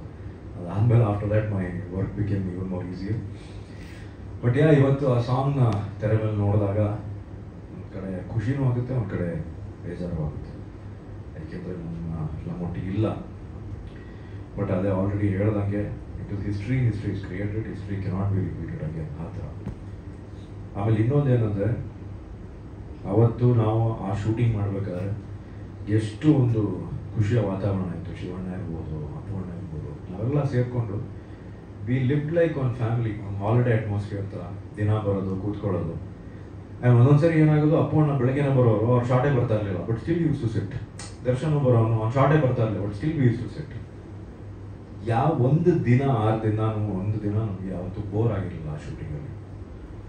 ಸೊ ಅದೇ ಬೇಜಾರಾಗೋದೇನೆಂದರೆ, ಆ ಥರ ನಾವು ಇವತ್ತು ಮಲ್ಟಿ ಸ್ಟಾರ್ ಸಿನಿಮಾಗಳನ್ನ ಮಾಡೋಕ್ಕಾಗ್ತಾ ಇಲ್ಲ. ಏಕೆಂದರೆ ಬಹುಶಃ ಡೇಟ್ಸ್ ಮ್ಯಾಚ್ ಆಗ್ತಾ ಇಲ್ವೋ, ಅಥವಾ ಕತೆಗಳು ಬರ್ತಾ ಇಲ್ವೋ, ಅಥವಾ ಹ್ಯಾಂಡಲ್ ಮಾಡೋಕ್ಕೆ ಡೈರೆಕ್ಟರ್ಸ್ ಇಲ್ವೋ, ಅಥವಾ ಹೀರೋಗಳು ಒಬ್ಬರು ಮುಖ ಒಬ್ಬರು ನೋಡೋದಕ್ಕೆ ಇಷ್ಟ ಇಲ್ವೋ ಗೊತ್ತಿಲ್ಲ. ಬಟ್ ಮಲ್ಟಿ ಸ್ಟಾರ್ ಸಿನಿಮಾಗಳಂತೂ ಆಗ್ತಾ ಇಲ್ಲ.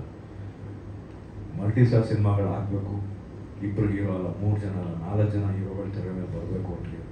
ಅವಾಗಲೇ ನಮ್ಮ ಕನ್ನಡ ಇಂಡಸ್ಟ್ರಿ ಇನ್ನೂ ಜಾಸ್ತಿ ಬೆಳೆಯೋದಕ್ಕೆ ಸಾಧ್ಯವಾಗುತ್ತೆ.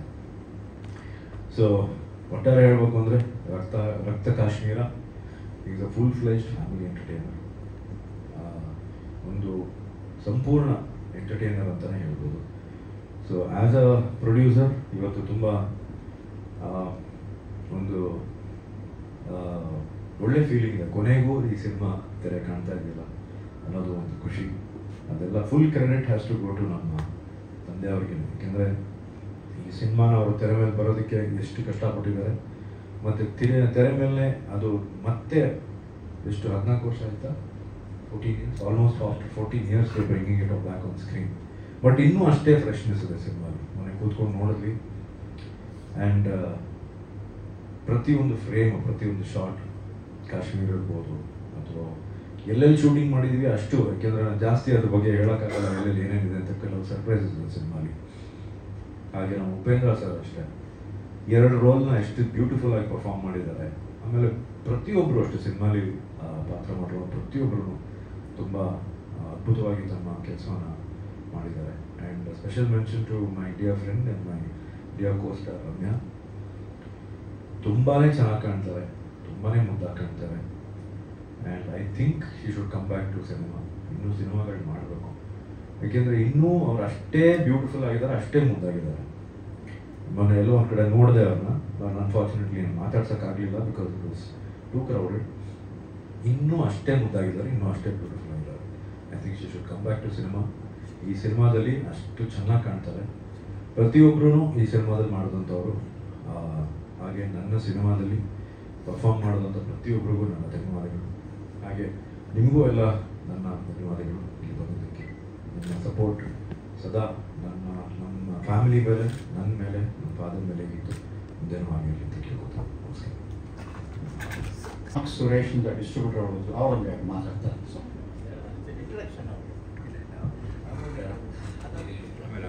ತುಂಬ ದೊಡ್ಡ ಪ್ರೊಫೆಸರ್ ಮಾತಾಡಾದ್ಮೇಲೆ ಅದೇ ವಿಷಯನ ಹೈಸ್ಕೂಲ್ ವಿದ್ಯಾರ್ಥಿ ಕೊಟ್ಟರೆ ಆಗಿರುತ್ತೆ ಆಗಿದೆ. ಬಾಬು ಅವರು ಉಸಿರು ರಕ್ತ ಎಲ್ಲಾನು ಸಿನಿಮಾನೆ. ನಾನು ಎಲ್ಲೋ ಬಡ ರೈತನ ಮಗ, ನಾನು ಒಬ್ಬ ಚಿಕ್ಕನ, ಅವರಷ್ಟು ಎಕ್ಸ್ಪೀರಿಯನ್ಸ್ ನನಗಿಲ್ಲ. ಆದರೆ 2 ಮಾತಲ್ಲಿ ನಾನು ಒಂದು ನೆನಪು ಮತ್ತು ಇನ್ನೊಂದು ಆಕ್ರೋಶದ ದನಿಯಲ್ಲಿ ನನ್ನ ಮಾತನ್ನು ಮುಗಿಸೋದಕ್ಕೆ ನಾನು ಇಚ್ಛೆ ಪಡ್ತೀನಿ. ಸುಮಾರು 78 ಅನಿಸುತ್ತೆ, ಬಾಬು 78 ಅನಿಸುತ್ತೆ. ನಮ್ಮದು ಮಾಗಡಿ ರೋಡ್ ಇಲ್ಲಿಂದ ಒಂದು ಫರ್ಲಾಂಗ್ ನಮ್ಮ ಮನೆ ಇತ್ತು. ಬಾಬು ಅವ್ರದ್ದು ಸಿನಿಮಾ ರಿಲೀಸ್ ಆಗಿತ್ತು ನಾಗರಹೊಳೆ. ನಾಗರಹೊಳೆನಲ್ಲಿ ಒಂದು ಸಣ್ಣ ಮರಿ ಆನೆಯನ್ನು ಯೂಸ್ ಮಾಡಿದ್ರು ಅವರು. ಪ್ರಚಾರಕ್ಕೆ ಆವತ್ತಿನ ದಿನಗಳಲ್ಲಿ ಹೇಗೆ ಅದನ್ನು ಬಳಸ್ಕೊಂಡ್ರು ಅಂತ ಹೇಳಿದ್ರೆ, ಇಡೀ ಬೆಂಗಳೂರಿನಲ್ಲಿ ಅದಕ್ಕೊಂದು ಮೇಲ್ಗಡೆ ಅದರ ಹೆಗಲ ಮೇಲೆ ನಾಗರಹೊಳೆಯಲ್ಲಿ ನನ್ನನ್ನು ನೋಡಿ ಆನಂದಿಸಿ ಅಂತ ಒಂದು ಅದಕ್ಕೆ ಗೌನ್ ಹಾಕಿಬಿಟ್ಟು ಇಡೀ ಬೆಂಗಳೂರು ಪ್ರಚಾರ ಮಾಡ್ತಾರೆ. ಆ ಆನೆ ನೋಡೋದಕ್ಕೆ ದೊಡ್ಡ ಕ್ರೌಡು. ನಾವು ಆನೆ ಅಲ್ಲೇ ಹಾಗೆ ಹೋಗ್ಬಿಡುತ್ತಂತೆ ರಾಜನಗರದಲ್ಲಿ, ಮಾಗಡಿ ರೋಡ್ ಬರೋದಿಲ್ವಂತೆ, ನೋಡ್ಕೊಂಬಂದ್ಬೇಡ ಅಂತೆಲ್ಲ ಗುಂಪಾಗಿ ಬಂದು ಇಲ್ಲಿ ಆನೆ ನೋಡಿ ಹೋಗಿದ್ದು ನೆನಪು. ಆನೆ ಮಾರ್ಕಿನ ಜೊತೆ ನಾನು ಮುಂದೆ ವ್ಯವಹಾರ ಮಾಡ್ತೀನಿ ಅಂತ ಖಂಡಿತ ನನಗೆ ಯಾವುದೇ ಒಂದು ಇದು ಇರಲಿಲ್ಲ. ಬಾಬು ಅವ್ರದ ಜೊತೆ ಇದು ನಂದು 4ನೇ ಸಿನಿಮಾ ಅನ್ಸುತ್ತೆ. ಹೂವನ್ನು ನಾನು BKT ತಗೊಂಡಿದ್ದೆ, ಮುಂಗಾರಿನ ಮಿಂಚು, ಮತ್ತು ಕೋತಿಗಳು ಮತ್ತು ಕುರಿಗಳು ಕೆಲವು ಏರಿಯಾಗಳಿಗೆ ಮಾತ್ರ ತಗೊಂಡಿದ್ದೆ. ಸಂಪೂರ್ಣವಾಗಿ ಎಂಟೈರ್ ಕರ್ನಾಟಕ ಅಂತ ಮಾಡ್ತಾ ಇರೋದು ಅವ್ರ ಜೊತೆ ಈ ಸಿನಿಮಾನೇ ನಾನು ಮೊದಲನೇದಾಗಿ ಒಂದು. ನಾನು ಮೊದಲೇ ಹೇಳಿದೆ, ಬಾಬು ಅವ್ರದವರು ಹುಟ್ಟ ಸಿನಿಮಾನೇ. ನಾವಾದರೂ ಸ್ವಲ್ಪ ಬೇರೆಗಳನ್ನ ಎಲ್ಲ ಒಂಚೂರು ಇಟ್ಕೊಂಡಿದ್ದೀವಿ ಹಳ್ಳಿನಲ್ಲಿ. ಈಗಲೂ ಸಿನಿಮಾ ಏನಾದ್ರು ಹೆಚ್ಚು ಕಡಿಮೆ ಆಯಿತು ಅಂದ್ರೆ ಪರವಾಗಿಲ್ಲ, ಹೋಗಿ ಏನೋ ಒಂದು ರಾಗಿನ ಬೆಳ್ಕೊಂಡು ತಿನ್ಬೋದು ಅನ್ನೋ ಪ್ರಭಾವ. ಬಟ್ ಅವ್ರು ಆಗಲ್ಲ ಪಾಪ, ಅವ್ರ ಉಸಿರು ನಿದ್ದೆ ಎಲ್ಲವೂ ಸಿನಿಮಾನೇ. ಅವರು ಬಾಬು ಅವ್ರು ಮಾಡಿದ ತಪ್ಪುಗಳನ್ನೇ ನಾವು ಮಾಡಿದ್ದೀವಿ ಜೀವನದಲ್ಲಿ ಸಿನಿಮಾದಲ್ಲಿ. ಹಾಗಾದಾಗ 10 ಸರಿ ನಮಗೆ ಅವಕಾಶಗಳು ಬಂದಾಗ್ಲೂ ನಾವು ಸಿನಿಮಾ ದುಡ್ಡನ್ನು ತೆಗೆದು ಮತ್ತೆ ಸಿನಿಮಾಗೆ ಹಾಕಿದ್ವಿ. ಬೇರೆಯವ್ರ ಥರ ಯೋಚನೆ ಮಾಡಿ ಅಕ್ಕಪಕ್ಕ ಸ್ವಲ್ಪ ಯೋಚನೆ ಮಾಡಿದ್ರು ನಾವು ಇವತ್ತೆಲ್ಲ ಇರ್ತಾ ಇದ್ವಿ. ಆದರೆ ಆ ಸಿನಿಮಾ ಪ್ರೀತಿ ಅನ್ನೋದೊಂದು ಇದೆಯಲ್ಲ, ಅದು ಕರ್ಕೊಂಡೋಗ್ಬಿಡುತ್ತೆ, ಅದು ಎಳ್ಕೊಂಡೋಗ್ಬಿಡುತ್ತೆ ಅಂದರೆ ತಪ್ಪಾಗಲಿಕ್ಕಿಲ್ಲ. ಸೊ ಹಾಗೆ 1 ವಾರದಿಂದ ಬಾಬು ಅವ್ರ ಬಗ್ಗೆ ಈ ಮಾತುಗಳನ್ನ ಕೇಳಿ ಮತ್ತೆ ನಾನು ಅದು ಹೇಳೋದು ಚೆನ್ನಾಗಿರೋದು. ಅವರ ಸಿನಿಮಾ ಪ್ರೀತಿ ಬಗ್ಗೆ ಯಾರು ಪ್ರಶ್ನೆ ಮಾಡೋವಂಥದ್ದಲ್ಲ, ಅದು ಎಲ್ರಿಗೂ ಗೊತ್ತಿರೋ ವಿಷಯ. ಇನ್ನೊಂದು ಆಕ್ರೋಶದ ಒಂದು ದನಿಯನ್ನು ನಾನು ಇಲ್ಲಿ ಎತ್ತಲೇಬೇಕಾಗಿದೆ. ಈಗ ಎಲ್ಲರೂ ಮಾತಾಡಿದಿರ ಬಗ್ಗೆ, ಅದು ನಾನು ಸ್ವಲ್ಪ ಅಧಿಕಾರಿಯುತವಾಗಿ ಮಾತಾಡ್ಬಲ್ಲೆ. ಯಾಕಂದ್ರೆ ಇವತ್ತಿನ ಪರಿಸ್ಥಿತಿ ಏನು ಅಂತ ಹೇಳಿದ್ರೆ, ಸಿಂಗಲ್ ಸ್ಕ್ರೀನ್ ಥಿಯೇಟರ್ಗಳು ಮತ್ತು ಎಲ್ಲ ಡಿಸ್ಟ್ರಿಕ್ಟ್ ಹೆಡ್ ಕ್ವಾರ್ಟರ್ಗಳಲ್ಲಿ ಥಿಯೇಟರ್ಗಳು ಮುಚ್ತಾ ಇದ್ದಾವೆ. ಬೆಂಗಳೂರು ಸಿಟಿನಲ್ಲಿ ಮಲ್ಟಿಲಿಂಗಿಯಲ್ ಹೋಗೋ ಕಡೆ ಸಿನಿಮಾ ಥಿಯೇಟರ್ಗಳು ಜಾಸ್ತಿ ಆಗ್ತಾ ಇದೆ, ನಿಜ ಒಪ್ಕೊಳ್ತೀವಿ. ಆದರೆ ನಮಗೆ ಕನ್ನಡ ಚಿತ್ರರಂಗಕ್ಕೆ ಬೆನ್ನೆಲುಬು ಆಗಿತ್ತಂತ ಚಿತ್ರಮಂದಿರಗಳು ಇವತ್ತು ಬಹುತೇಕ ಮುಚ್ಚೋಗ್ತಾ ಇದ್ದಾವೆ. ಯಾಕೆ ಅನ್ನೋದು ಪ್ರಶ್ನೆ. ಆದಿತ್ಯ ಅವರು ಭಾಗದ ಹೇಳಿದ್ರು, ಮಲ್ಟಿ ಸ್ಟಾರ್ ಕಾಸ್ಟ್ ಪಿಕ್ಚರ್ಗಳು ನಮ್ಮಲ್ಲಿ ಬರಬೇಕು. ಇವತ್ತು ಮೋಹನ್ ಲಾಲ್ ಥರದವರು ವರ್ಷಕ್ಕೆ 4 ಸಿನಿಮಾ ಮಾಡ್ತಾರೆ, 5 ಸಿನಿಮಾ ಮಾಡ್ತಾರೆ. 75ನೇ ವಯಸ್ಸಿನಲ್ಲಿ ಮಮ್ಮೂಟಿ ಅವರು 4 ಸಿನಿಮಾ ಮಾಡ್ತಾರೆ, ರಜನಿಕಾಂತ್ ಅವ್ರು ಸಿನಿಮಾ ಮಾಡ್ತಾರೆ. ನಮ್ಮವ್ರಿಗೆ ಏನಾಗಿದೆ ನನಗೆ ಅರ್ಥ ಆಗ್ತಾ ಇಲ್ಲ. ಈ ಪ್ಯಾನ್ ಇಂಡಿಯಾ ಅನ್ನೋ ಒಂದು ಅಮಲ್ನ ತಲೆಗೇರಿಸ್ಕೊಂಡ್ಬಿಟ್ಟು ಎಲ್ಲರೂ ಪ್ಯಾನ್ ಇಂಡಿಯಾ ಅಂತಾರೆ. ಪ್ಯಾನ್ ಇಂಡಿಯಾ ಅನ್ನೋದು ನಾವು ಮಾಡೋವಂಥದ್ದಲ್ಲ, ಅದಾಗದೇ ಆಗಬೇಕು. ನನ್ನ ಭಾವನೆಯಲ್ಲಿ ಪ್ಯಾನ್ ಇಂಡಿಯಾ ಅನ್ನೋದು ಅದಾಗದೇ ಆಗಬೇಕು. ನಾವು ಪ್ಯಾನ್ ಇಂಡಿಯಾ ಮಾಡೋಕೆ ಹೋದಾಗ ಅದು ಪ್ಯಾನ್ ಎಲ್ಲೆಲ್ಲೋ ವಾಲ್ಕೊಂಡ್ಬಿಡುತ್ತೆ ಒಂದೊಂದ್ಸರಿ. ಹಾಗಾಗಿ ಏನಾಗುತ್ತೆ, ಒಂದು ಸಿನಿಮಾ ಮಾಡಿ ಇನ್ನು 5 ವರ್ಷ 6 ವರ್ಷದವರೆಗೂ ನಾನು ಸಿನಿಮಾ ಮಾಡಲ್ಲ, ಯಾಕೆಂದ್ರೆ ಅವ್ರಿಗೆ ಭಯ ಕಾಡ್ತಾ ಇರುತ್ತೆ. ಅವ್ರು ಏನು ಮಾಡಿದ್ರು ಅದಕ್ಕಿಂತ ದೊಡ್ಡದೇ ಮಾಡಬೇಕು, ಅವ್ರದ್ದು ಚಿಕ್ಕದು ಮಾಡೋಕ್ಕಾಗಲ್ಲ. ಚಿಕ್ಕದು ಮಾಡಿದ್ರೆ ಎಲ್ಲಿ ಮೂಲೆ ಗುಂಪು ಆಗ್ಬಿಡ್ತೀವಿ ಅನ್ನೋ ಒಂದು ಭಯ ಕಾಡ್ತಾ ಇದೆ. ದಯವಿಟ್ಟು ಆ ಭಯವನ್ನು ಬಿಟ್ಟು ಕನ್ನಡ ಚಿತ್ರರಂಗದ ಸ್ಟಾರ್ಗಳು, ಕನಿಷ್ಠ ರಾಜ್ಕುಮಾರ್ ಅವ್ರು ಮಾಡ್ತಾ ಇದ್ದಾಗೆ, ಅಂಬರೀಷ್ ಅವರು ಮಾಡ್ತಾ ಇದ್ದಾಗೆ, ಕನಿಷ್ಠ ವರ್ಷಕ್ಕೊಂದು 3-4 ಸಿನಿಮಾ ನಾವು ಮಾಡಿದ್ರೆ ಈಗ ಮುಚ್ಚೋಗ್ತಾರ ಥಿಯೇಟರ್ಗಳು ಉಳಿಯುತ್ತವೆ, ಇಂಡಸ್ಟ್ರಿನೂ ಸ್ವಲ್ಪ ಉಳಿಯುತ್ತೆ. ಒಂದು. ಎರಡನೇದು, ಈ OTT ಅನ್ನೋ ಮಹಾಮಾರಿ ಅಂತ ಹೇಳೋಕ್ಕಾಗಲ್ಲ. ಯಾವುದನ್ನ ಬಂದನ್ನ ನಾವು, ಅದು ಪಾರ್ಟ್ ಆಫ್ ಅವರ್ ಇಂಡಸ್ಟ್ರಿನೇ ಅದು ಇವತ್ತು. ಅದನ್ನು ನಾನು ಖಂಡಿತ ಆ ಪದನ ವಾಪಸ್ ತಗೊಳ್ತೀನಿ. ಬಟ್ ಅದ್ರ ಜೊತೆ ನಾವು ಹೋಗೋವಾಗ ಕನಿಷ್ಠವಾಗಿ ಒಂದು ಸ್ಪೇಸ್ ಕೊಡಬೇಕಾಗುತ್ತೆ ನಾವು. ಫಾರ್ ಎಕ್ಸಾಂಪಲ್, ಇವಾಗ ಕಾಂತಾರ ಚಾಪ್ಟರ್ 2 ಪ್ರತಿನಿತ್ಯ ಇವತ್ತು 3-4 ಕೋಟಿ ಕಲೆಕ್ಟ್ ಮಾಡ್ತಾ ಇದೆ ಆ ಸಿನಿಮಾ. ಈಗ 30ನೇ ತಾರೀಕು ಅದು OTTನಲ್ಲಿ ಅನೌನ್ಸ್ ಮಾಡಿದ ತಕ್ಷಣ ನೆನೆಯಿಂದ ರಪ್ ಅಂತ ಕಲೆಕ್ಷನ್ಸ್ಗಳೆಲ್ಲ ಬಿದ್ದೋಗಿದೆ. ಜನಕ್ಕೆ ಏನಂದ್ರೆ 500 ರೂಪಾಯಿ ಕೊಟ್ಟು ಯಾಕೆ ಅಲ್ಲಿ ಥಿಯೇಟರ್ನಲ್ಲಿ ಹೋಗಿ ನೋಡಬೇಕು, ಮನೆ ಮಂದಿ ಎಲ್ಲ ಕುತ್ಕೊಂಡು ನೋಡ್ಬೋದಲ್ಲ 50 ರೂಪಾಯಿ ಕೊಟ್ಟೆ ಅನ್ನೋ ಮನೋಭಾವ. 4 ವಾರಕ್ಕೆ ಶತಸಿದ್ಧ ಆ ಸಿನಿಮಾ ಬಂದೇ ಬರುತ್ತೆ OTT ಕನ್ಫರ್ಮ್ ಆದರೆ. ನಾನಾಗಲಿ ನೀವಾಗಲಿ ಯಾಕೆ ಹೋಗ್ತೀವಿ ಥಿಯೇಟರ್ಗೆ ಅಲ್ವಾ? ಸೊ ಇದನ್ನ ದಯವಿಟ್ಟು ದೊಡ್ಡ ನಿರ್ಮಾಪಕರು ಏನಿದ್ದಾರೆ, ಸಣ್ಣ ನಿರ್ಮಾಪಕರು ಇವತ್ತು ಅವ್ರನ್ನ ನಾವು ತಡೆ ಹಿಡಿಯೋಕ್ಕಾಗಲ್ಲ ಪಾಪ. ಅಂದ್ರೆ ಅವರು ಈ ಅವರ ಲೆವೆಲ್ಗೆ ಪ್ರಚಾರನೂ ಮಾಡೋಕ್ಕಾಗಲ್ಲ, ಅವರು ಸಿನಿಮಾ ಹೇಗೆ ಹೋಗುತ್ತೆ ಅನ್ನೋದು ಗೊತ್ತಾಗಲ್ಲ. ಅವ್ರಿಗೆ ಸೇಫ್ಟಿಗೆ ಏನೇನು ಬೇಕೋ ಅದನ್ನೆಲ್ಲ ಮಾಡ್ಕೊಂಡು ಪಾಪ ಮಾಡಬೇಕಾಗುತ್ತೆ. ಈ ದೊಡ್ಡ ಸಿನಿಮಾ ದೊಡ್ಡ ನಿರ್ಮಾಪಕರು ಅಂತ ಏನು ಕರೆಸ್ಕೊಳ್ತಾ ಇದ್ದಾರೆ, ನನ್ನ ರಿಕ್ವೆಸ್ಟು ಈ ವೇದಿಕೆ ಮೂಲಕ ಕನಿಷ್ಠ ಒಂದು 8 ವಾರಗಳ ಕಾಲ ಆದ್ರೂ ಅವಕಾಶ ಕೊಡಿ. 3 ವಾರ 4 ವಾರಕ್ಕೆ ನಿಮ್ಮ ಸಿನಿಮಾ OTTನಲ್ಲಿ ಬಂದ್ಬಿಟ್ರೆ ನಿಮ್ಮ ಸಿನಿಮಾ ಗಳಿಸ್ಬೋದು. ಬಟ್ ಆ OTTನಲ್ಲಿ ಬಂದ ದಿವಸ ರಿಲೀಸ್ ಆಗ್ತಂದ್ರೆ 10 ಸಿನಿಮಾಗಳು ಮಲ್ಕೊಂಡ್ಬಿಡ್ತಾವೆ ಅವತ್ತು. ಈ ರೀತಿ ಆಗ್ತಾ ಇದೆ. ದಯವಿಟ್ಟು ಇದು ನನ್ನ ಕಳಕಳಿಯ ಪ್ರಾರ್ಥನೆ. ದೊಡ್ಡ ಸಿನಿಮಾಗಳು ಈ ಮೂಲಕ ನಾನು ರಿಕ್ವೆಸ್ಟ್ ಮಾಡ್ತಾ ಇದ್ದೀನಿ. ಕನಿಷ್ಠ 8 ವಾರಗಳ ಅವಕಾಶ ಕೊಟ್ಟರೆ ಸಿನಿಮಾ ಇಂಡಸ್ಟ್ರಿ ಇನ್ನೊಂದು 8-10 ವರ್ಷನಾದ್ರು ಬದುಕುತ್ತೆ. ಇಲ್ಲಾಂದರೆ ಬೇರೆ ಥರದ ಸ್ವರೂಪದಲ್ಲಿ ಸಿನಿಮಾ ಇರುತ್ತೆ. ಸಿನಿಮಾ ಯಾವತ್ತೂ ಸಾಯೋದಿಲ್ಲ, ಸಿನಿಮಾ ಇರುತ್ತೆ. ಆದರೆ ಸಿನಿಮಾಗೆ ಅದರ 3 ವಲಯಗಳಲ್ಲಿ 1 ವಲಯ ಮಾತ್ರ ಉಳ್ಕೊಳ್ಳುತ್ತೆ, ಇನ್ನೆರಡು ವಲಯಗಳು ಸತ್ತೋಗ್ತವೆ ಅನ್ನೋದು ನನ್ನ ಮಾತು ಹೇಳಿ ಮುಗಿಸ್ತಾ ಇದ್ದೀನಿ. Thank you. ಪಾಲಿಸಿ ಬಗ್ಗೆ ಮಾತಾಡ್ತಾ ಇರೋದು, ಮುಖ್ಯಮಂತ್ರಿ ಸಿದ್ದರಾಮಯ್ಯನವರು ನಾನು ಚೇರ್ಮನ್ ಆಗಿದ್ದಾಗ, ಸರ್ ಈ ಮಲ್ಟಿಪ್ಲೆಕ್ಸ್ನವ್ರನ್ನ ನಾವು ನಂಬ್ಕೊಂಡು ಬದುಕೋಕ್ಕಾಗಲ್ಲ, ಯಾರೋ ಒಂದು 10 ದೊಡ್ಡ ಪಿಕ್ಚರ್ಗೆ ಆಗ್ಬೋದು, ಚಿಕ್ಕ ಪಿಕ್ಚರ್ಗೆ ಆಗಲ್ಲ, ಒಂದು ಜನತಾ ಥಿಯೇಟರ್ಗೆ ಮಾಡಿ ಸರ್ ಅಂತ ಹೇಳಿದ್ರು. ಪಾಪ ಅವರು ಇಮಿಡಿಯೇಟಾಗಿ ಆರ್ಡರ್ ಮಾಡಿ 50 ಲಕ್ಷ ರೂಪಾಯಿ ಸಬ್ಸಿಡಿ ಕೊಟ್ಟು 50/80 ಸೈಟಲ್ಲಿ ಎಲ್ಲೆಲ್ಲಿ ಇರುತ್ತೆ, ಕಾರ್ಪೊರೇಷನ್ ಸೈಟ್ ಆಗಿರ್ಬೋದು, ಸರ್ಕಾರದ ಜಾಗ ಆಗಿರ್ಬೋದು, ಎಲ್ಲ ಮಾಡೋಕ್ಕೆ ಅನುಮತಿ ಕೊಡಿ ಅಂತ ಹೇಳಿ 50 ಲಕ್ಷ ರೂಪಾಯಿ ಸಬ್ಸಿಡಿ ಇಟ್ಟಿದ್ದಾರೆ. ಆದರೆ ನಮ್ಮಲ್ಲಿ ಅದು ಏನು ದುರಾದೃಷ್ಟನೋ ಶಾಪನೋ ಗೊತ್ತಿಲ್ಲ, ಈ ಅಧಿಕಾರಿಗಳು ಅದಕ್ಕೊಂದು ಕೊಕ್ಕೆ ಹಾಕಿ ಇಟ್ಬಿಡ್ತಾರೆ.